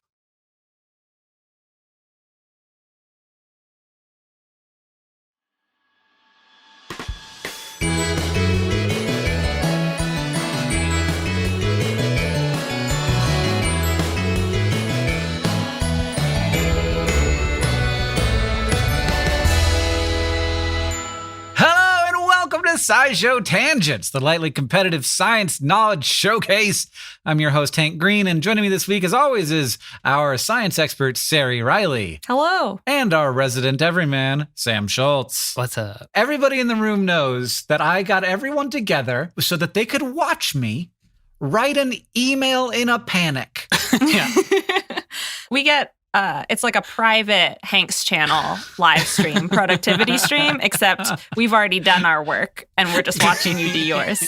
It was a little bit understood because the person I was emailing who desperately needed the email is Sam's partner, Rachel, who works at DFTBA. That's just the way you're justifying it to yourself, though. That's how, yeah, because that way it was like at least one person aside from me is going to benefit from me sending this email. Though I'm sure as soon as this podcast ends, Rachel will be like, I cannot believe what Hank did to me today. Yeah, probably. To create a bunch of extra work when I have been working so hard to not have extra work. Oh, it's my fault. But it's more past me's fault than current me's fault. Isn't it always, though? Isn't it always? Yeah. I feel like past me is like the ultimate. He's just like full of power moves. Yeah. Where he's like, oh, you didn't want to do that? Well, you have to because I didn't. Past me is also over ambitious, I think. Like thinks too highly of future me. Future me is just kind of regular, just kind of okay. Yeah. But past me is like, oh, you got this. You can wake up early for the first time in your life and do all that homework. Yeah. How was your past self, Sam? Awful. I have been trying to wake up early for like 2 years. How do you do it? Do you have any tips? Oh, me? This will kill it. There's no way. If you do this one thing, you will absolutely wake up early every day. Oh, no. I know what you're going to say. All you have to do is have a child. No. Yeah. Shit. Okay. Yeah, no, it's the only thing that ever worked for me. But I get up every morning at 7 o'clock. And today I got up and my son was yelling, help, which wasn't great. Help, help, help. And I ran into his room and I was like, he's going to think this is funny, but it's not. And I was like, what's wrong? And he's like, my tummy hurts. And then he puked a bunch. Oh, no. So he needed actual help. And it was very sad. And he's been pathetic all day long. There it is. That's the reason I didn't send the email until SciShow Tangents time, because I have a sick child. I'll blame him. All is forgiven. Every week here on SciShow Tangents, we get together to try to one-up, amaze, and delight each other with science facts while also trying to stay on topic. And I got some doozies today. Our panelists are playing for glory, but they're also playing for Hank Bucks, which I will be awarding as we play. And at the end of the episode, one of them will be crowned the winner. Now, as always, we introduce this week's topic with the traditional science poem, this week from Sam. Step right up and rest your peepers on a liquid that'll make you say jeepers. It may look plain and unassuming, but what if I told you it could get your plants a-bloomin'? Oh. And that's not all. You ever had a thirst? I tell you, friends, ain't that the worst? Your mouth's all dry, your spit is sticky, but this potion will fix you in a jiffy. It goes great in soups from chowder to bisque. You can drink it hot or have it brisk. Is that all it does? Why, don't be a fool. Heck, you can use it to fill your pool. Too runny, you say? Well, here's a trick. Put it somewhere cold. It gets hard as a brick. Or maybe gas is more your scene. Simply give it a boil, and now you've got steam. Most amazing of all, and I'm not telling you fibs, all living life needs this stuff to live. It's everywhere, from the sky to your cells, from the tip of your tongue to the bottom of wells. What's this miracle substance you all want to know? This stuff that is made with 2 H and an O? Well, pay attention and go with the flow. It's hydrating, condensating, precipitating, evaporating water. That one's going in the book. Oh my God. I like Carnival Barker Sam. Yeah. He's a real everyman kind of guy. I can't talk loud enough to be a carnival barker, but I would love to be able to. Yeah. I need one of those megaphones, I guess. Or just a filter. Tuna can do it. Okay, cool. Our word for the day, children, is water, which is one of the very best liquids. Also, one of the only ones, if we're going to look around at standard temperature and pressure, anyway. But maybe the best. I'm just going to say it. It's the best liquid. Well, once you get past water, you're into like molten metals and stuff, right? That's not very good. Like oil. Yeah. That's a liquid. And oil. Alcohol, gasoline. Alcohol. There's not very many, but there are some. Yeah. But yeah, oils are great. Olive oil, great liquid. Not as good as water. Would give up olive oil before I gave up water. You'd have to, or you'd die.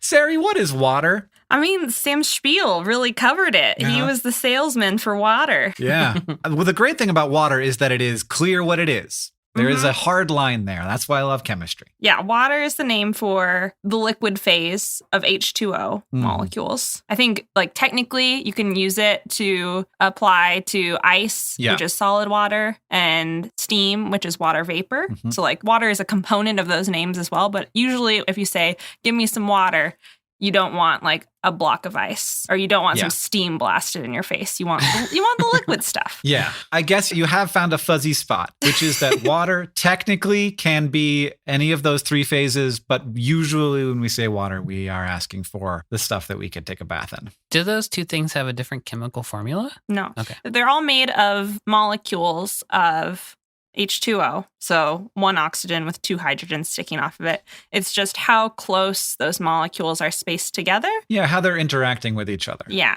So like in a gas, they basically don't have any bonds between them. In a solid, they have many very rigid bonds between them. And in a liquid, they have sort of like wibbly bonds between them. Okay. It's how close they're partying with each other, basically. Yeah, how many kisses they get. Molecule is all kisses. Yeah. We can't say ice water, because that's a thing. That's water with ice in it. Water ice. That's what it's called. Yep. Water ice is just water molecules that never stop kissing. Oh, that's cute. But they kiss in lots of different water molecules. Mm. They each kiss a bunch of each other. Well, that's okay. At the same time, because they have more than one mouth. Ew. That's less okay. They each have like 3 mouths, so they can do some fun kissing. I think oxygen does have 4 bonding orbitals, but Yeah, because it's the orbitals. It isn't just oxygen. 2 orbitals and then the 2 hydrogens. Yeah. Yeah. So it's Okay. 4, and 2 mouths are invisible.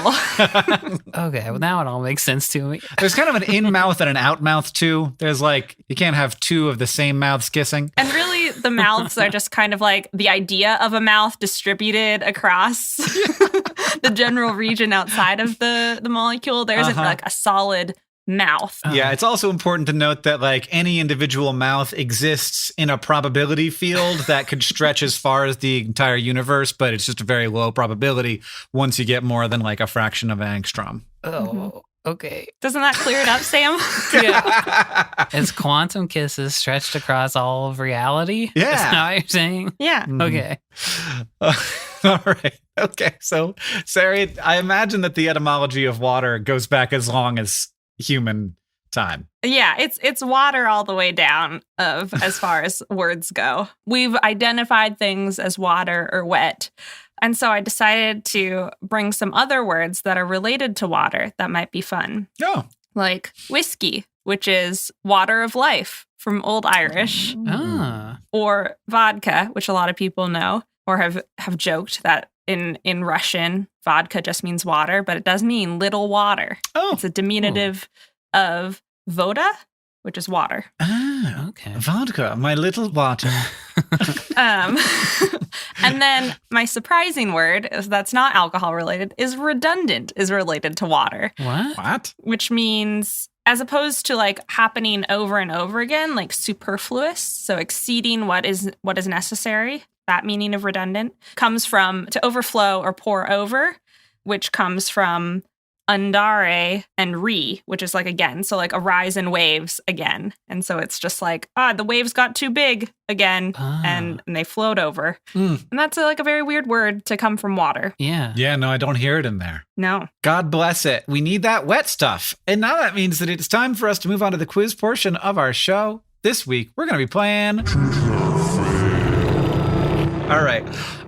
So I have 3 facts for you. This is how Truth or Fail works. But only one of those facts is true. And this Truth or Fail is about water, but a specific kind of water, because we were talking about water is H2O, but there's different kinds of H's. So I'm not talking about like vitamin water or alkali water or whatever special new health water there is.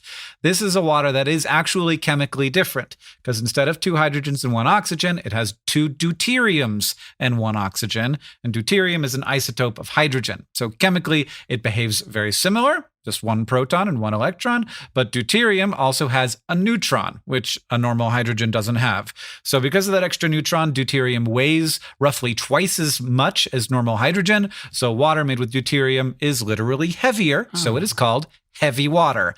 Now, heavy water is useful in all kinds of physical applications, but biologically, it's kind of dangerous. It acts a lot like water, so it is uptaken into our body just like water, but it's not exactly water, so it can just kind of mess with stuff. Which of these 3 ways can heavy water mess up a living organism? Are you ready? Sure. I think so.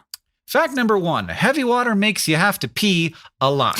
Because deuterium forms stronger hydrogen bonds, your kidneys filter out more of it on every pass. So you need to drink more heavy water to stay hydrated. There's also some thought that having a literally heavier water in your bladder could make you feel like you have to pee more than you actually do. Makes sense. Or it might be fact number 2. Bacteria grown in heavy water are able to survive just fine, but as all their normal hydrogen gets replaced with deuterium, something very strange happens. Their flagella stop working, which would be a death sentence, but then they begin to rotate the other way, which has no effect on their survival. It's just really weird. Or fact number 3 could be the true fact. Scientists have given heavy water to a bunch of different organisms over the years, and one of the most consistent effects from hamsters to fruit flies to houseplants is that it slows their circadian cycle, lengthening their day. Heavy water appears to just slow all biochemical reactions, so the body's clock on heavy water just ticks a little more slowly. So, which is it? Is it fact number 1, it makes you have to pee? Fact number 2, it makes bacteria's flagella go the opposite direction? Or fact number 3, it makes your body clock tick more slowly? This is interesting. I've never thought about drinking heavy. Like I've known about heavy water's existence, but I think this is how you can tell I'm like a science nerd and not a normal person, because I've never posed the question like, oh, what if you just drank a bottle of heavy water? Yeah, there's some YouTube videos of people drinking heavy water, which is a bad idea. You can have a certain amount of it, but it does eventually have some clear negative consequences. Oh boy. Okay, have to pee, make the guy's propellers go backwards, or make your day shorter? Make your day longer. Makes your day longer. It makes your body think the day is longer than it actually is. That seems like something somebody would have tricked people into thinking was a health thing somehow. Right. Yeah. Drink heavy water. You never have to sleep again. Productivity also, water. you move. Ceri, do you have any thoughts on this? Not really, because I don't know enough. So the circadian rhythm one feels true-ish because so much signaling, like chemical signaling, is involved in circadian rhythms. And because water is basically, like its key role in your body is as a solvent. It like dissolves other things into it. It like lets your blood carry so many different things because your blood is watery. And lets your things move around your cell because they're just like moving around in an aqueous environment. And so it would make sense that the hormones that control your circadian rhythm would move differently if that solvent were different. And same goes for the flagella, except I don't know how it would affect, like that feels like it would be very weird because it would affect motor control in some way. Yeah. And I feel like I can't think of a single thing that goes backwards in biology. Yeah. Bacteria flagella are very weird. They spin. How does motor control work in something that teeny? Wouldn't it just be like some kind of chemical exchanging in a... A bacterial flagella is basically a stick that sticks into a wheel and the wheel spins. Then the flagella spins around in the water, pushes you around. That seems quite plausible to me. The pea one feels like it wants us to choose it, which is making me very much not want to pick it. Why does you think that it wants you to choose it? Because it's heavy and it sits in your bladder heavier. It makes it to pee more. Yeah. That sounds too good to be true. It sounds also too obvious. It feels like a punchline. Like, what happens if you drink heavy water? Oh, you pee more. And it's like, good job, 5-year-old. You came up with a good joke. Not really that good of a joke, but... I guess I'm going to guess circadian rhythms, but not for any particular reason. It just feels more correct. I think I'm going to go with the flagella one because it seems nice and clean. Nice and clean, just like how you feel after you drink a bunch of heavy water because it makes you pee. No, well, actually. I was going to be so mad. I made that one up completely because it seemed like if there was heavier water in your bladder, you might have to pee more. So you were exactly right. Well done on your reasoning. So one of you is correct, and which one is it? It's Ceri. Yes. Oh, that's so weird. Yeah, it is super weird, and it is a well understood effect or is a well proven out effect. It's not super well understood. It just seems like all chemical processes happen more slowly because it isn't just the water. Like the water's deuterium gets incorporated into the rest of the chemistry of the organism. So like those hydrogens start moving around and they end up inside of all of the different chemicals, and those things it just goes slow. Everything gets gummed up. And that seems to happen like universally in life. If you have deuterium, your body moves more slowly. This isn't the only problem. Like as the level of deuterium increases, like you end up with all kinds of bad stuff. Basically your organs fail. But you're like at lower levels, this is one of the first effects, and you can see it pretty clearly. And do people do you actually move slower? I don't think that they have noticed that the movement of the organism is more slow, but maybe like it's certainly possible that like muscles would fatigue more quickly as you're consuming something that does eventually lead to organ failure. Sure. Seems like a thing that would happen. That makes sense. And then as far as the bacteria goes, I found something out that was fascinating, which is that like unlike large organisms, bacteria you can stick them in 100% heavy water and they'll just like work it out. They don't care. And like all of their hydrogens will eventually be replaced with deuteriums and they'll just be fine. What? Weird Little guys. All right, we're headed into the break with Ceri at 1 point and Sam with 0. After this, it'll be time for the Fact Off.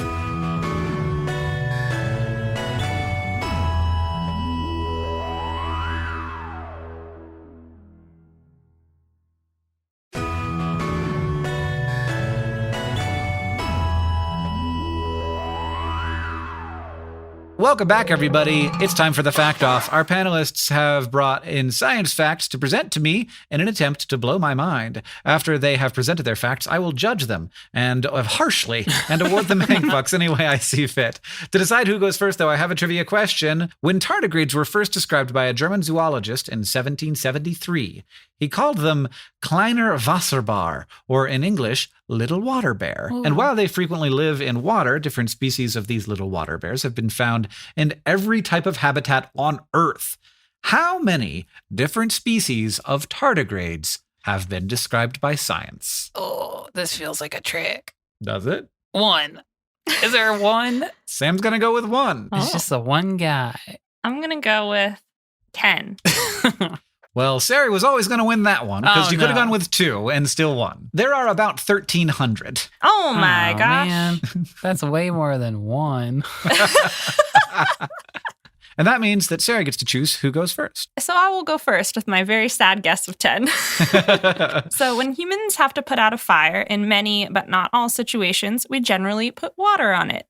It's what Pokemon teaches you. Fire is weak to water, but the real life chemistry is pretty interesting too. To create a combustion reaction, fires need fuel, oxygen, and heat. So to stop this reaction, you need to deprive it of one or more of these things, and water is great at this. When you spray water on a fire, it cools down the system. The water droplets basically steal the heat and evaporate, lowering the temperature of the burning reaction, kind of like sweat evaporating off your skin. And water is pretty good at coating things, so it covers the fuel and prevents it from getting oxygen, keeping the components apart so they can't react, kind of like throwing dirt on a fire to smother it.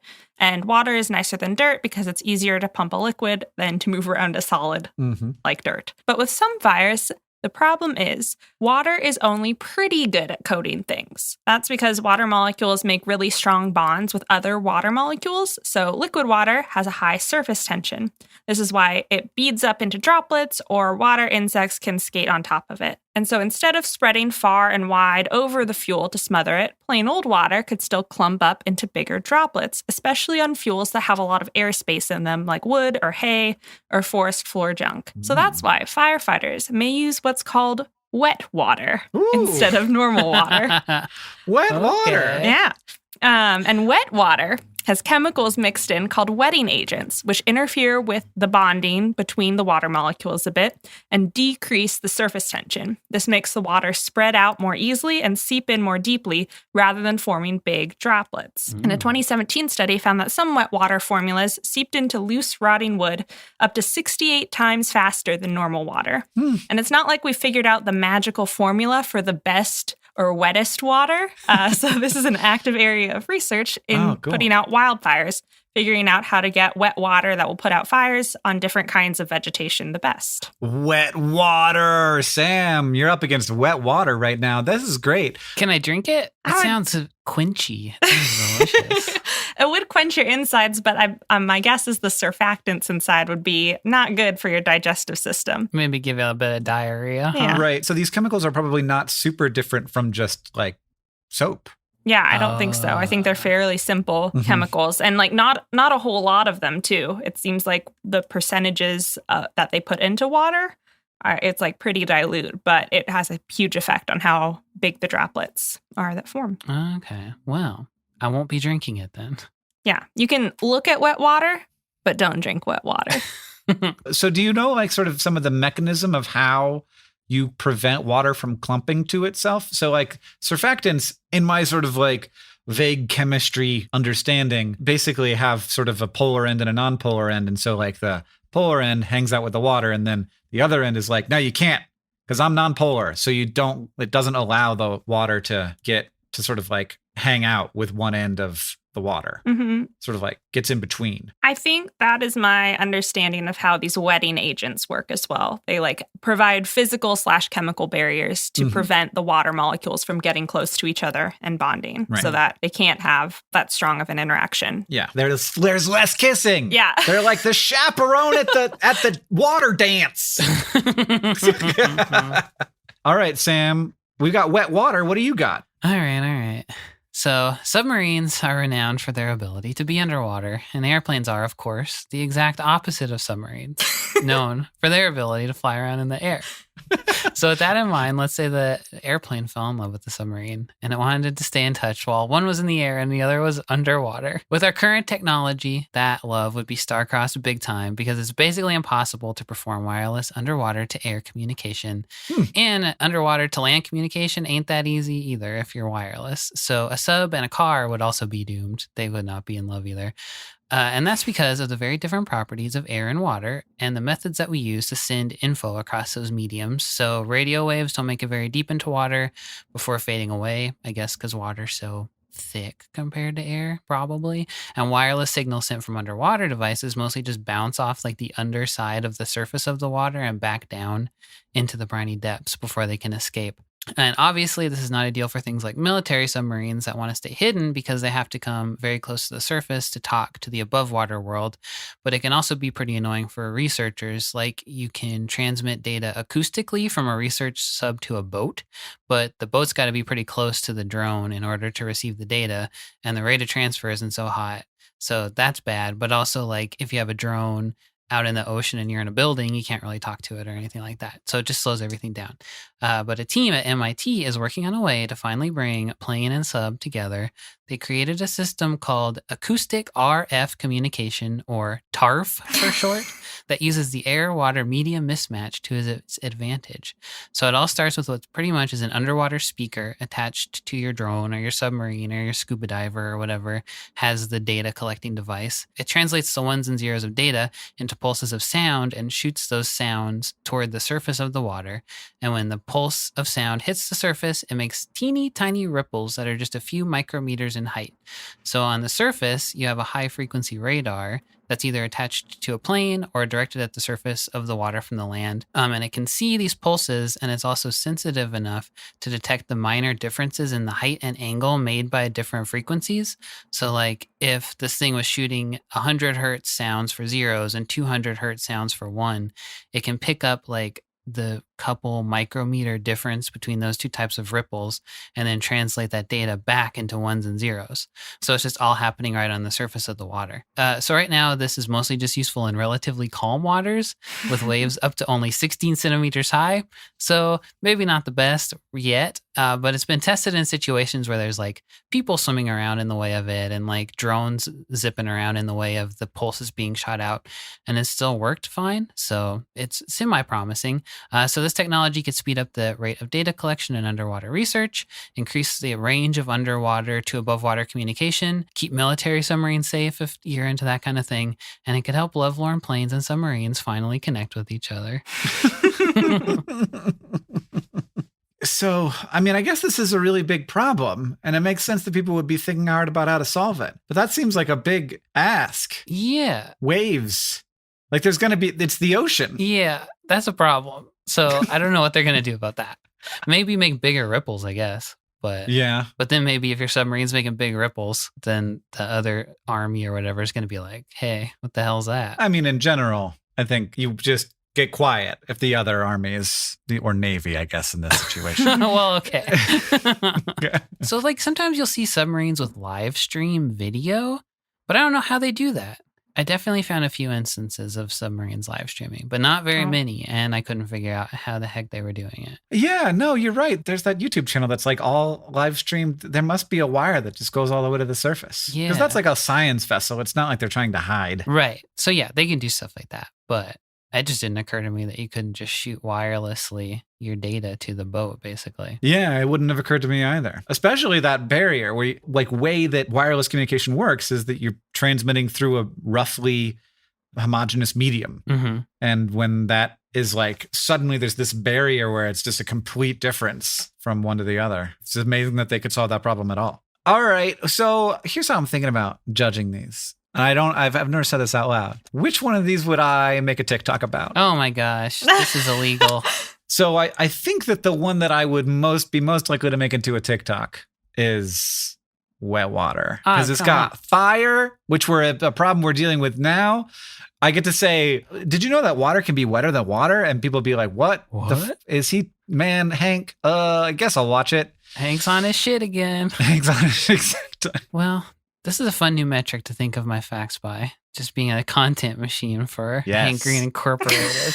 I love it. Congratulations, Ceri, on your win. And that means that it's time to Ask the Science Couch, where we've got some questions for our virtual couch of finely honed scientific minds. At CrystalR99 says, why does water conduct electricity so well? Ceri, I don't know if I'm going to make a fool of myself out of myself right now, but does it? So pure water doesn't. Yeah, there's not a lot of, there's no ions, there's no shared electrons. The things that do a very good job of conducting electricity, basically, instead of having like electrons around the atoms, just sort of like share them in a soup, which is what metals do, and that's why they're shiny, and it's why they're good conductors of heat and electricity.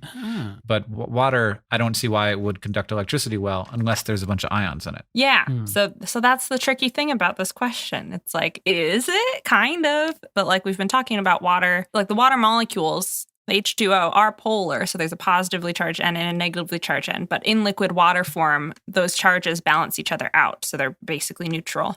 And so that's in like distilled water or deionized water, which you can process in various ways, either like condensing it from steam or pushing it through a semi-permeable membrane to remove all the impurities. Like this stuff takes a lot of effort to generate because water is such a good solvent. It's known as the universal solvent because it's so good at dissolving other things. So there's almost always stuff floating in water. If you like run it out of your bathtub or out of your sink or even out of your Brita water filter, like there's stuff in there. Yeah, there's still going to be stuff, ions in there. Yeah. Enough to make it conduct electricity well. Mm-hmm. Yeah. It wouldn't be like a good insulator. Like I wouldn't want to be in it with a toaster, you know? Oh boy. Yeah. Yeah. That's why it's like, do not drop your hairdryer into the bathtub, for example, because like that water is good enough at conducting because there's just so much other stuff in it, like the ions that we were talking about, minerals, just all kinds of stuff. Yeah, and let me go ahead and shout this out. Don't take a bath in deionized water and think, I can put my hairdryer in it now, because Hank Green told me, no, there's still, your body will introduce ions, and even if it's perfectly deionized, I still don't trust it. It'll jump across the surface and get you. Yes. Electricity's dangerous. Electricity, very dangerous, especially, like, I'm going to be a little hand wavy around the electricity part for reasons mentioned in past episodes, mostly that I'm not a physicist. Yeah. But like any sort of moving of charged particles is what's creating the electric current. And so like ions moving in the water creates an electric current, or when lightning strikes a lake and there's electricity flowing, when there's charge flowing throughout it, then that's creating an electric current, which is very bad for your body because so much of it is electrical, your muscles and your brain, and like you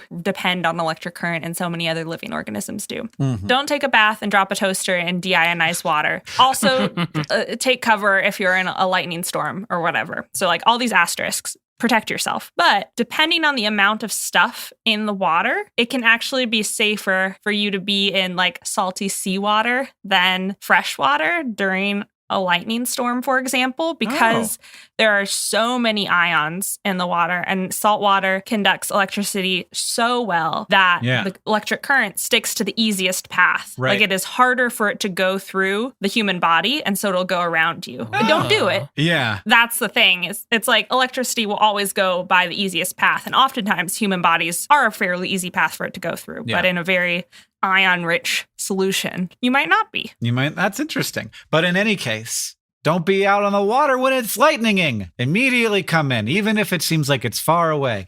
Public service announcement from the team at SciShow Tangents, mostly trying to not get sued. If you want to ask the Science Couch your question, you can follow us on Twitter at SciShow Tangents, where we will tweet out the topics for upcoming episodes every week. Thank you to at Devin Parham, at Bike Commuter, and everybody else who tweeted us your questions for this episode. If you like this show and you want to help us out, super easy to do that. First, you can go to patreon.com/SciShow Tangents to become a patron and get access to things like our newsletter and our bonus episodes. Second, you can leave us a review wherever you listen. That's super helpful, and it helps us know what you like about the show. And finally, if you want to show your love for SciShow Tangents, just tell people about us. Thank you for joining us. I've been Hank Green. I've been Ceri Riley. And I've been Sam Schultz. SciShow Tangents is created by all of us and produced by Caitlin Hoffmeister and Sam Schultz, who edits a lot of these episodes along with Hiroka Matsushima. Our social media organizer is Paolo Garcia Prieto. Our editorial assistant is Deboki Chakravarti. Our sound design is by Joseph Tuna Medish, and we couldn't make any of this without our patrons on Patreon. Thank you, and remember, the mind is not a vessel to be filled, but a fire to be lighted.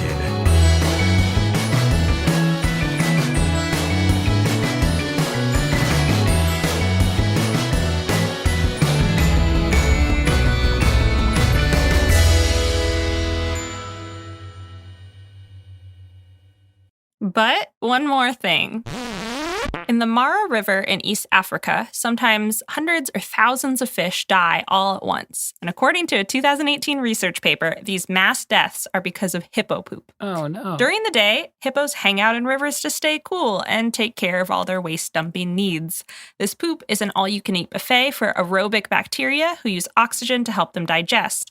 But when this oxygen-poor water flows downstream, like during heavy rains, it engulfs any fish and starves them of oxygen. So they can't breathe and die, basically drowning in poop water. No. There's no good ways to go, but ugh. Yeah, drowning of asphyxiation in poop water.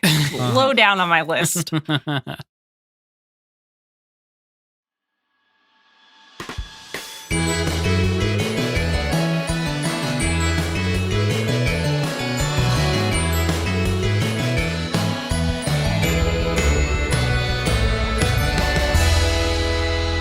Hello and welcome welcome to a normal and not spooky episode of SciShow Tangents. We're all a little sad when the Halloween season ends. It is the lightly competitive science knowledge showcase. I'm your host, Hank Green, and joining me this week, as always, is science expert Ceri Riley. Hello. And our resident everyman, Sam Schultz. Hello, also.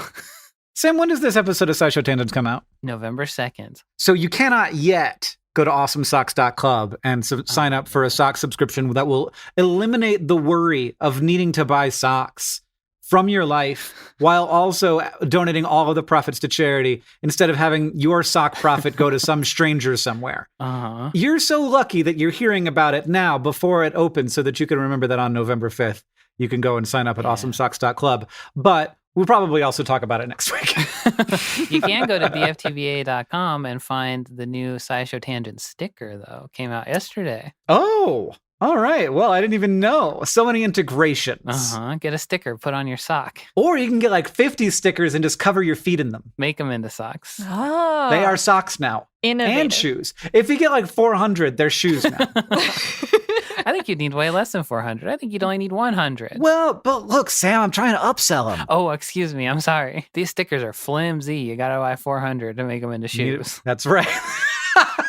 No, they can't tell people they're flimsy. They're high quality. They're high quality shoe stickers. What if you want to become a morph suit of SciShow Tangent stickers? How many do you need, Sam? Morph suit. 10,000. That sounds very sweaty. I know it sounds super comfortable, Hank. Please. You'd be perfectly hairless after you were done as well. I mean, all we need is one person to buy an entire morph suit of SciShow Tangent stickers. Yeah. So basically, we can spend a lot of money marketing to that one person. We just have to find them. That is true. Our whale. They are our whale, the SciShow Tangent sticker morph suit person. So let us know if you are that human or cow. Yeah. Take like 200,000 to cover a cow. 200,000 stickers. Now we're wealthy. Now we don't need anybody's money anymore. We're quitting the business. We don't need to be in tangents anymore. There is a space between SciShow Tangents being a good sustainable podcast and us making too much money and just being like, I don't care. I live in the Barbados. I don't care about science anymore. Yeah. So buy just enough stickers, but not too many. Every week here on Tangents, we get together to try to one-up, amaze, and delight each other with science facts while also trying to stay on a topic, which is especially humorous after that intro. Our panelists are playing for glory and for Hank Bucks, which I will be awarding as we play. And at the end of the episode, one of them will be crowned the winner. Now, as always, we're going to introduce this week's topic with the traditional science poem, this week from me. Our bodies sense so many things so that we can know what is up and down and nice and bad and even fast and slow. We can smell the flowers, bitter and sours, and know when the cookie is sweet. But it's crucial to know when you're in the snow where you can find some heat. And so evolution granted us this special superpower so that we can know how good it feels to take a heated shower. But as for how it works, you'll have to ask again. And by again, I mean you'll have to ask your time-traveling friend. Because we know molecularly how sight and smell and sound work, but as for heat and cold, we're still laying the groundwork. Our bodies contain mysteries, both elegant and not, and one of them is how we tell whether something's cold or hot. Our topic for the day is heat. And I went to the internet to be like, hey, like, how does thermoreception work? And the internet was like, Mm-hmm. because all of science is like, It's wild. There's one thing that we know. There's like kinds of diseases where your cilia, throughout your body, cilia are constructed poorly, which can really negatively impact digestion and some other things. But it also decreases your sensitivity to heat. So people think that cilia must be involved somehow. What's cilia? They're like little projections of cells that are wiggly. Oh, okay. They're often used by single-celled organisms to move around, but in your intestines, they're used to absorb nutrients, increase the surface area of the cell. Anyway, Ceri, I know that this is not as easy as a question as it might sound like, but what is heat? Yeah, this is a tricky one. So if you think about temperature is like a physical quantity of something. Okay. So you can that expresses how hot or cold something is. So an object can be hot, an object can be cold, and it is a certain temperature, and that's something you can measure. Heat, you don't say an object has 7 heat. Heat is something is a quantity of energy that is transferred to or from something else. So like heat can be transferred from lemonade to ice cubes in the lemonade, or heat can be transferred from an oven to a turkey. Yeah. Is heat the transfer itself, or is heat the thing being transferred? It's the energy being transferred, I think. Okay. Because you can describe that. The unit of heat is joule. So you can the say singer like, from the 90s. She is hot. And so everyone was like, how many joules do I have to look at once? to boil a pot of water. To boil a pot of water. And then they were like, yes, that is 1 joule. Now, Joule is a French guy. No, he's English. Never mind. Wow. James Prescott Joule. His first 2 names sound less French. Yeah. But yes, so the unit is named after him. And heat is mostly used when you're describing thermodynamic systems. So like as things are getting hotter or getting colder, that's when like physicists and chemists are interested in heat as a concept. And the history is very weird. I don't know if you know this, Hank, but we've been confused about heat, not only in the present day, but also in the past. And I love that the things that we made up to describe it. So one of the theories of heat was that there was a fire-like element called phlogiston. Phlogiston? Phlogiston? Oh, yeah, you're right. Phlogiston. I'm glad you're here, so I didn't have egg on my face saying phlogiston like a dummy. But they, like, people were thinking that this like element was in things that combusted or rusted or had fiery things related to it. And it was like held within the thing that could catch on fire and then was released when that fire happened. Yeah. So it was like a hot element. Makes sense. Yeah, seems reasonable to me. Yeah. So after phlogiston, then they upgraded to the caloric theory, which thought that heat was a fluid called caloric that flows from hot to cold. So we were getting like the flow of things and how heat is transferred, but we couldn't figure out what it was. It was like a fluid but also like a weightless gas that could seep in and out of pores and could just go wherever it needed to be. But like that is how we conceptualize heat, as like you have more of a thing, then you are hot. And if you have less of a thing, then you're not. Like the fashion spreads, you know. But then we started learning more about thermodynamics and conceptualizing heat as a variable and in like kinetic terms of how molecules are moving. We had to have an understanding of molecules and atoms first, and then we could apply that concept to what we know about temperature and extrapolate from there.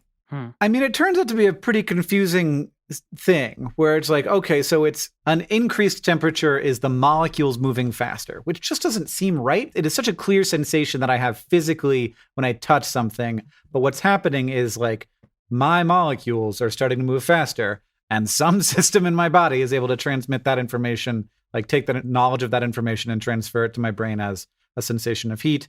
And when my molecules slow down, that is sensed as cold. It just seems way too fundamental to be real. It's a lot to think about. Like when I taste something, I'm tasting it. You know, it's like the chicken molecules hit my tongue, and then my brain is like, chicken. But like that's not what's happening with heat. It's like, it's not like chemical sensing. It's like feeling the molecules move around. I don't like it. Yeah. Getting some of their wiggle into your body. Yeah. Or they say they suck your wiggle out. Yeah. Yeah. This is the two things that happen. Do they suck your wiggle out? Okay. Yeah, if you stick your head in a refrigerator, it sucks your wiggle right out of you. That's right. You go outside in the winter in Montana, my wiggle. That's going to suck your wiggle out. Give me back my wiggle. Wiggle. And then you go get a hot cup of coffee and you put that wiggle back in. Okay. Now I get it. Sam's on board. Yeah, so replace caloric with wiggles, and then you've got heat. And all your stuff's just bumping around more. Now, the word heat, it seems like we've probably been dealing with being warm for a while. So I'm going to go ahead and guess that one's been with us since the Proto-Indo-European root. Yes, indeed. But there's actually 2. I think everyone was confused about heat. So it seems like, from my understanding, there's a Proto-Indo-European root meaning to heat or warm, like the verb, which is GWHER. Okay. And so that's the root for things like thermal or like brandy or a lot. I don't know. These letters change sounds a lot, I think. But there's a lot of things that derive from that root that mean like to heat or to be warm. But hot and heat, like with the huh sound, they came from the same source as Old English hat and heda or something, meaning hot weather. So it's like the word for hot, we are not sure where it came from. Okay. Because the caveman went, huh? And then from there, the rest was history. I think you've cracked it, Sam. And so it's time to move on to the quiz portion of our show. This week, we're going to be playing a game of this or that. Do you guys remember how this or that works? It's either this one or that one. That's right. Yeah. Is it hot or not? No, it is actually, it's hot or hotter is kind of the vibe of this one. So as Ceri just told us, heat and temperature are different things. Temperature is a measure of the energy of the molecules inside something. Heat is describing the flow of energy between things. Today, we're going to play a this or that heat edition. I'm going to present you with two things that have different temperatures, and it's up to you to figure out which one is hotter than the other one. Ooh, okay. It's pretty easy to figure out. So we have round number 1, body temperature edition. Animal bodies, including our bodies, have different needs when it comes to regulating their body temperature. We might live in a hot environment or have a very active life or have feathers or fur that trap our body heat. And if our animal bodies exceed the temperature that we're like the animal sort of evolved to exist in, we can get really sick unless we find some ways to get rid of that heat. So, which of the following is hotter? A flying pigeon or the hottest ever fever recorded and survived by a human? Whoa. Gosh, I think animals run real hot and people can't. So I'm going to go with pigeon. You think it's a hot pigeon? I think that's one hot pigeon. Oh my gosh. I was thinking the opposite. I just don't know how hot pigeons are. I've never touched one. So I'm going to say humans because I think we're hardy. And I know there was weird experiments with like intentionally causing fevers at some point. In 1980, a man named Willie Jones, he had a temperature of 115 degrees Fahrenheit. That's over 2,000 wiggles after he was admitted to the hospital because of heat stroke. So it wasn't a fever from an illness. He was in a very hot place. So he had this heat stroke fever and he survived after being in the hospital for 24 days. And that is hotter than a flying pigeon, but not by as much as you might think. Scientists studying pigeon flight found that on a 34 mile per hour flight, which is very fast, pigeons exceeded an average body temperature of 111.4 degrees Fahrenheit. Oh, wow. That's up hotter from its normal temperature of 107.8. So they're just burning that glycogen. It's creating some heat. Which brings us to round number 2. So this is the geology round of this or that heat edition. The Earth is situated at a nice location in our solar system that makes life as we know it possible. But life at the surface is much different from at the Earth's core. So, which is hotter? Lava as it erupts out of a volcano on the surface of Earth, or the daytime surface temperature of Venus? Oh, no. Damn. I don't have a concept for how hot either are, but I'm going to guess Venus just because it's closer to the sun. The problem is I don't know enough about its atmosphere, like how much it is shielded from that solar radiation, but it seems hot and bad there. Yeah. So it's only hot and bad there. I'm going to say that. I was leaning towards Venus too, because like maybe its radiant temperature is more than the lava. Oh, it's radiant temperature. I don't know. It's something temperature, Hank. I don't know what any kind of temperatures are. Maybe it's atmospheric temperature or whatever. Okay, so you're going with Venus, both of you going with Venus? Yeah.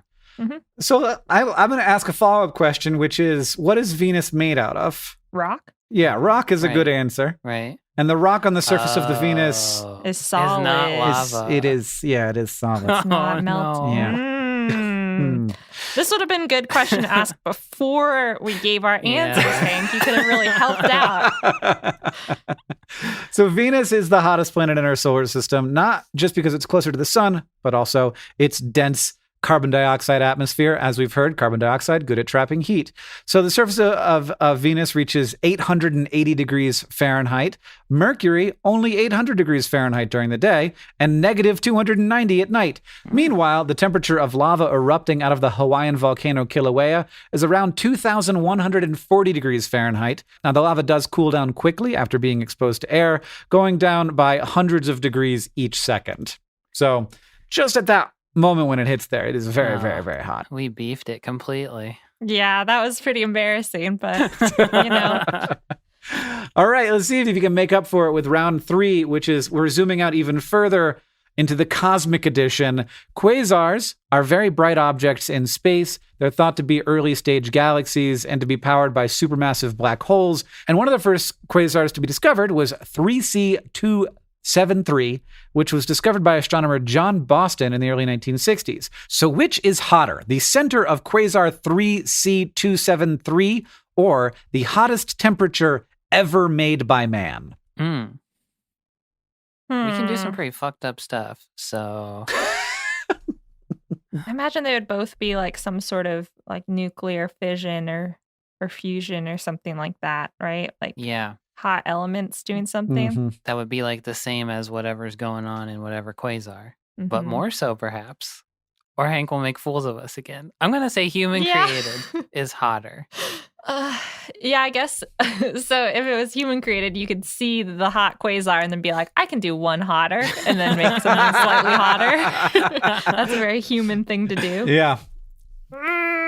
I'm going to be made a fool of, but I'm going to guess the quasar because I don't understand space things. And I'm just like, oh, it's in space. It's hot. It's extreme. All right. Well, here's a little story for you. In 2012, scientists at CERN's Large Hadron collided lead ions to create a quark-gluon plasma, the mass of subatomic particles that might have existed before the Big Bang, which resulted in a temperature of around 9.9 trillion degrees Fahrenheit, which is very hot, but it is not as hot as the core of a quasar. No.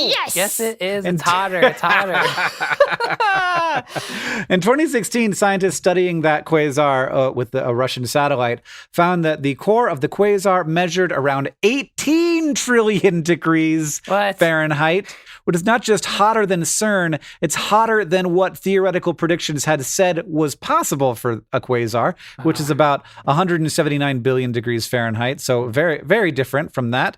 That discrepancy points to mysteries in how quasars emit light and how the molecules inside of it are interacting that we have not yet solved. Wow. That's hot! Trillions of degrees? Yeah. My head can't even wrap around how hot it is. No. All right. Well, congratulations to Ceri for coming out with 2 points to Sam's none. Next, we're going to take a short break, and then it will be time for the Fact Off.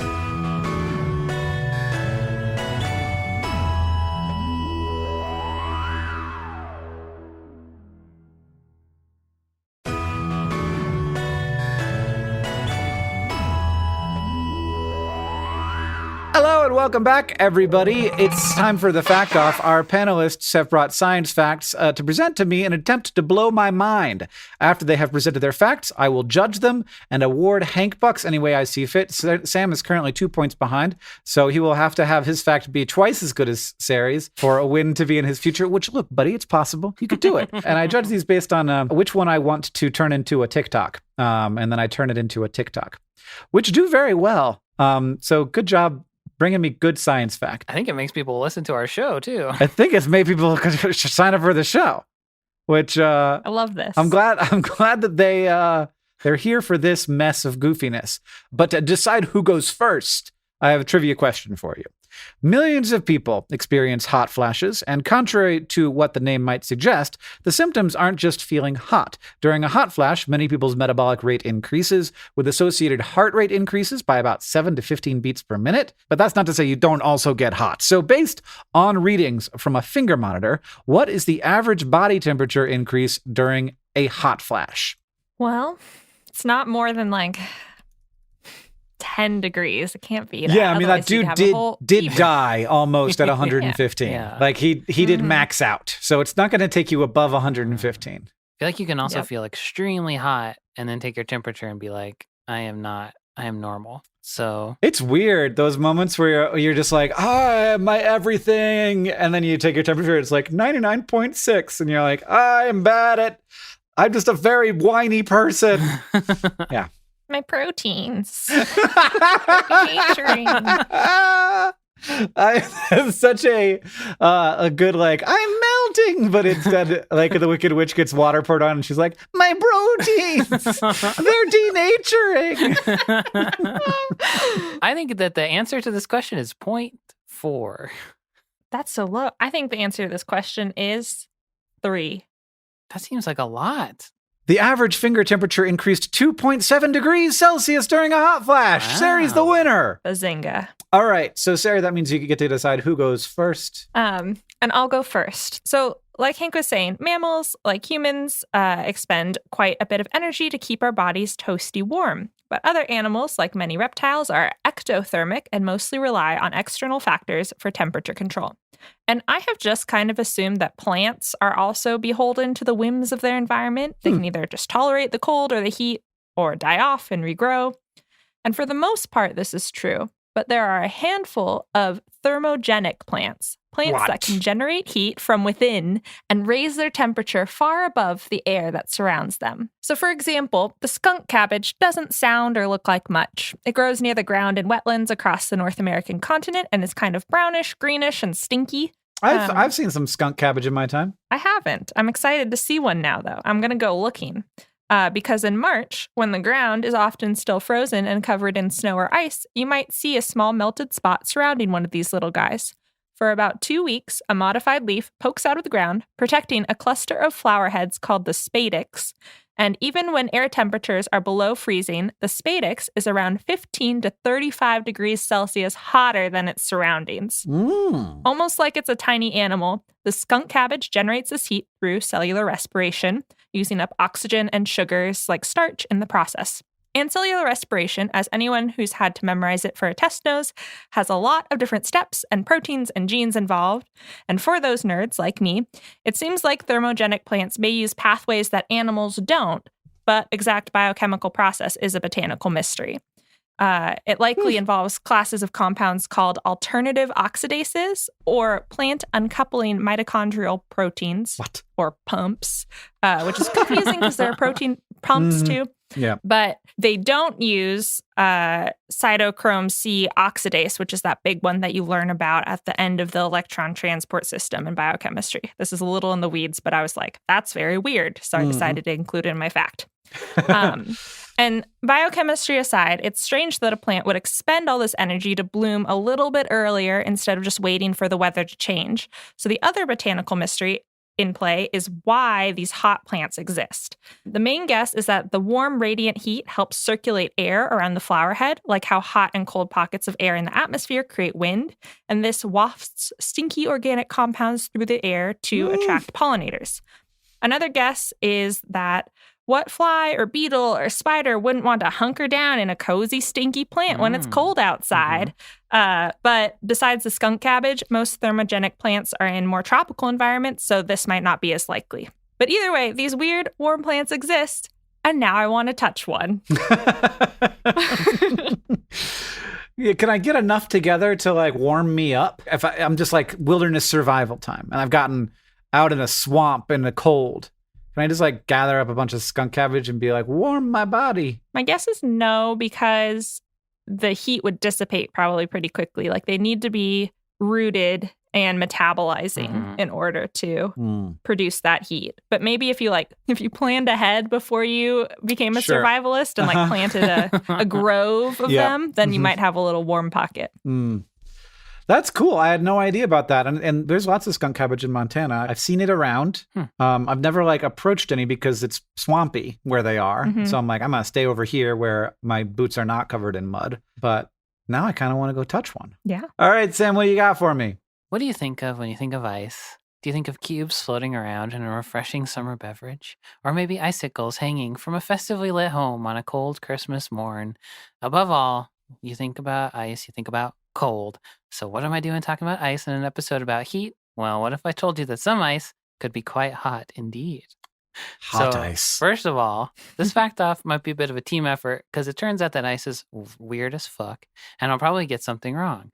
Second of all, ice becomes ice at 32 degrees Fahrenheit when it's on Earth, right? So water becomes ice at 32 degrees. But as pressure increases, the freezing point of water changes. So under a little bit more pressure, the freezing point gets lower. But once you start putting enough pressure on it, the freezing point increases. So on other planets with different conditions, you can get all types of wacky ice with all types of wacky freezing points.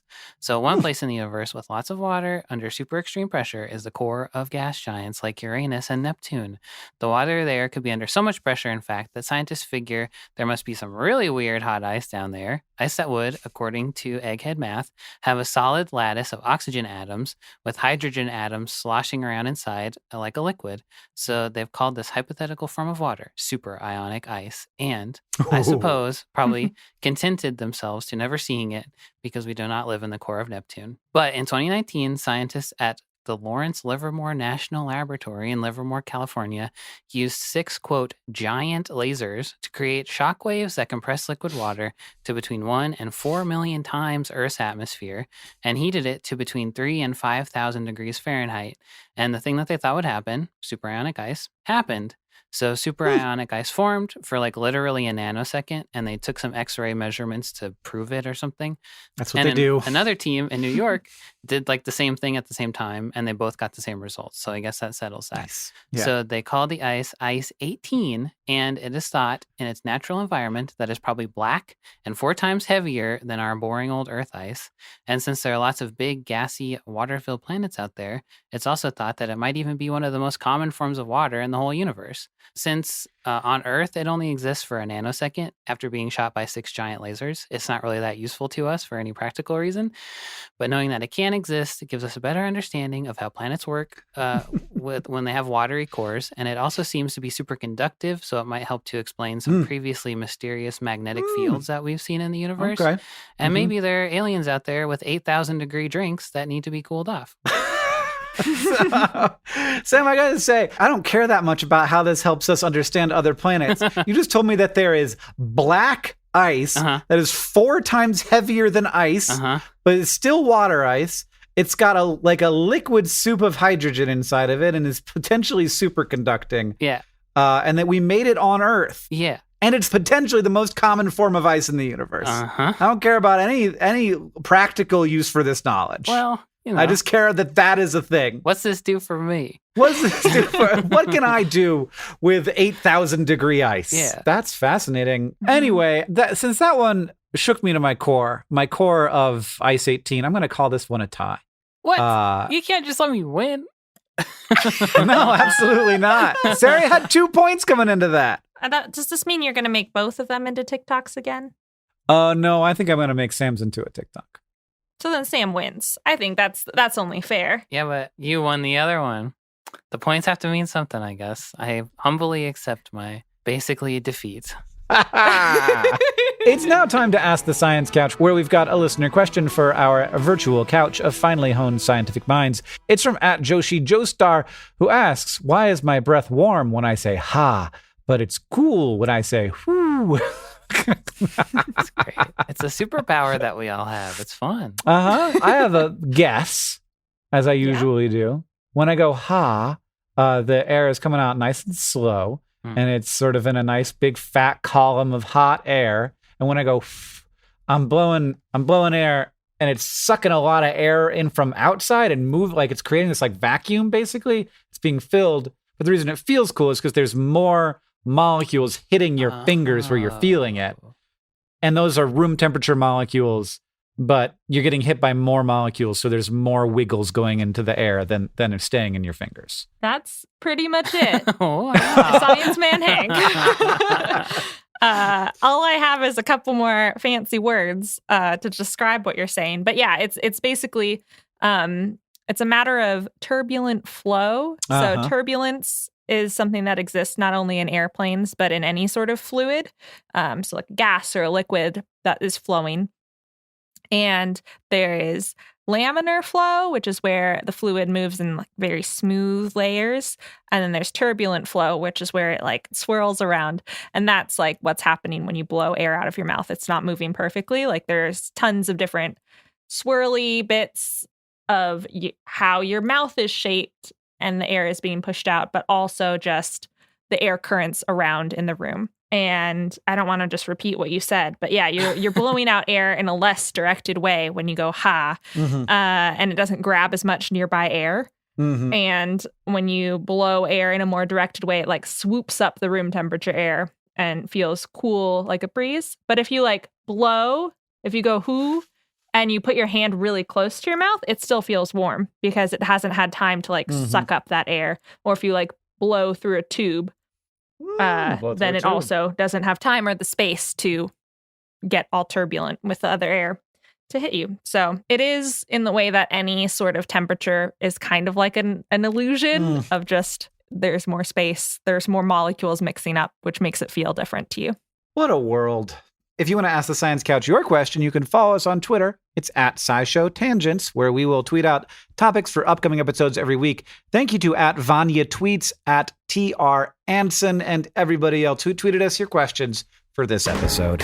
If you like this show and you want to help us out, it's very easy to do that. You can go to our Patreon at patreon.com/SciShowTangents to become a patron and get access to things like our newsletter and our bonus episodes where we are even more goofy than we are here. Second, you can leave us a review wherever you listen. That's helpful and it helps us know what you like about the show. And finally, if you want to show your love for SciShow Tangents, just tell people about us. And buy stickers, too. 10,000 minimum. Thank you for joining us. I've been Hank Green. I've been Ceri Riley. And I've been Sam Schultz. SciShow Tangents is created by all of us and produced by Caitlin Hoffmeister and Sam Schultz, who edits a lot of these episodes, along with Hiroka Matsushima.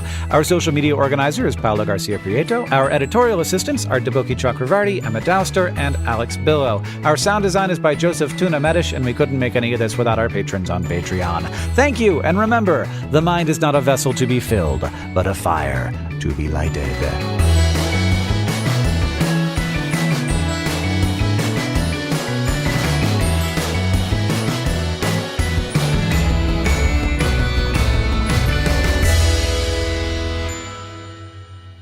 But one more thing. Heat has long been used as a tool to join things together, for example, through welding. Specifically, butt welding is the term used to describe joining two pieces of metal by aligning their ends and then heating them up. But the heat can come in many different forms. Resistance butt welding passes a current through the metals, and the resulting resistance generates so much heat that it softens the metals to join them. There's also laser butt welding that indirectly heats ions by heating electrons with light. And there's ultrasonic butt welding that heats metals with high frequencies that make low amplitude vibrations. There's so many ways to make a butt out of metal. That's a stretch, huh? That ain't about butts. It's a bit, I mean, a little, but like I did get to say ultrasonic butt welding. That's true. That seems like a butt fact to me. You can make it about your butt too. Ultrasonic butt welding sounds like a way to describe like when you sit on a plasticky chair and your butt really sticks to it, then it's like, oh, that's freaking ultrasonic butt welding going on down there. Especially when you have to stand back up. Yeah. That's the ultrasonic part because you can hear it.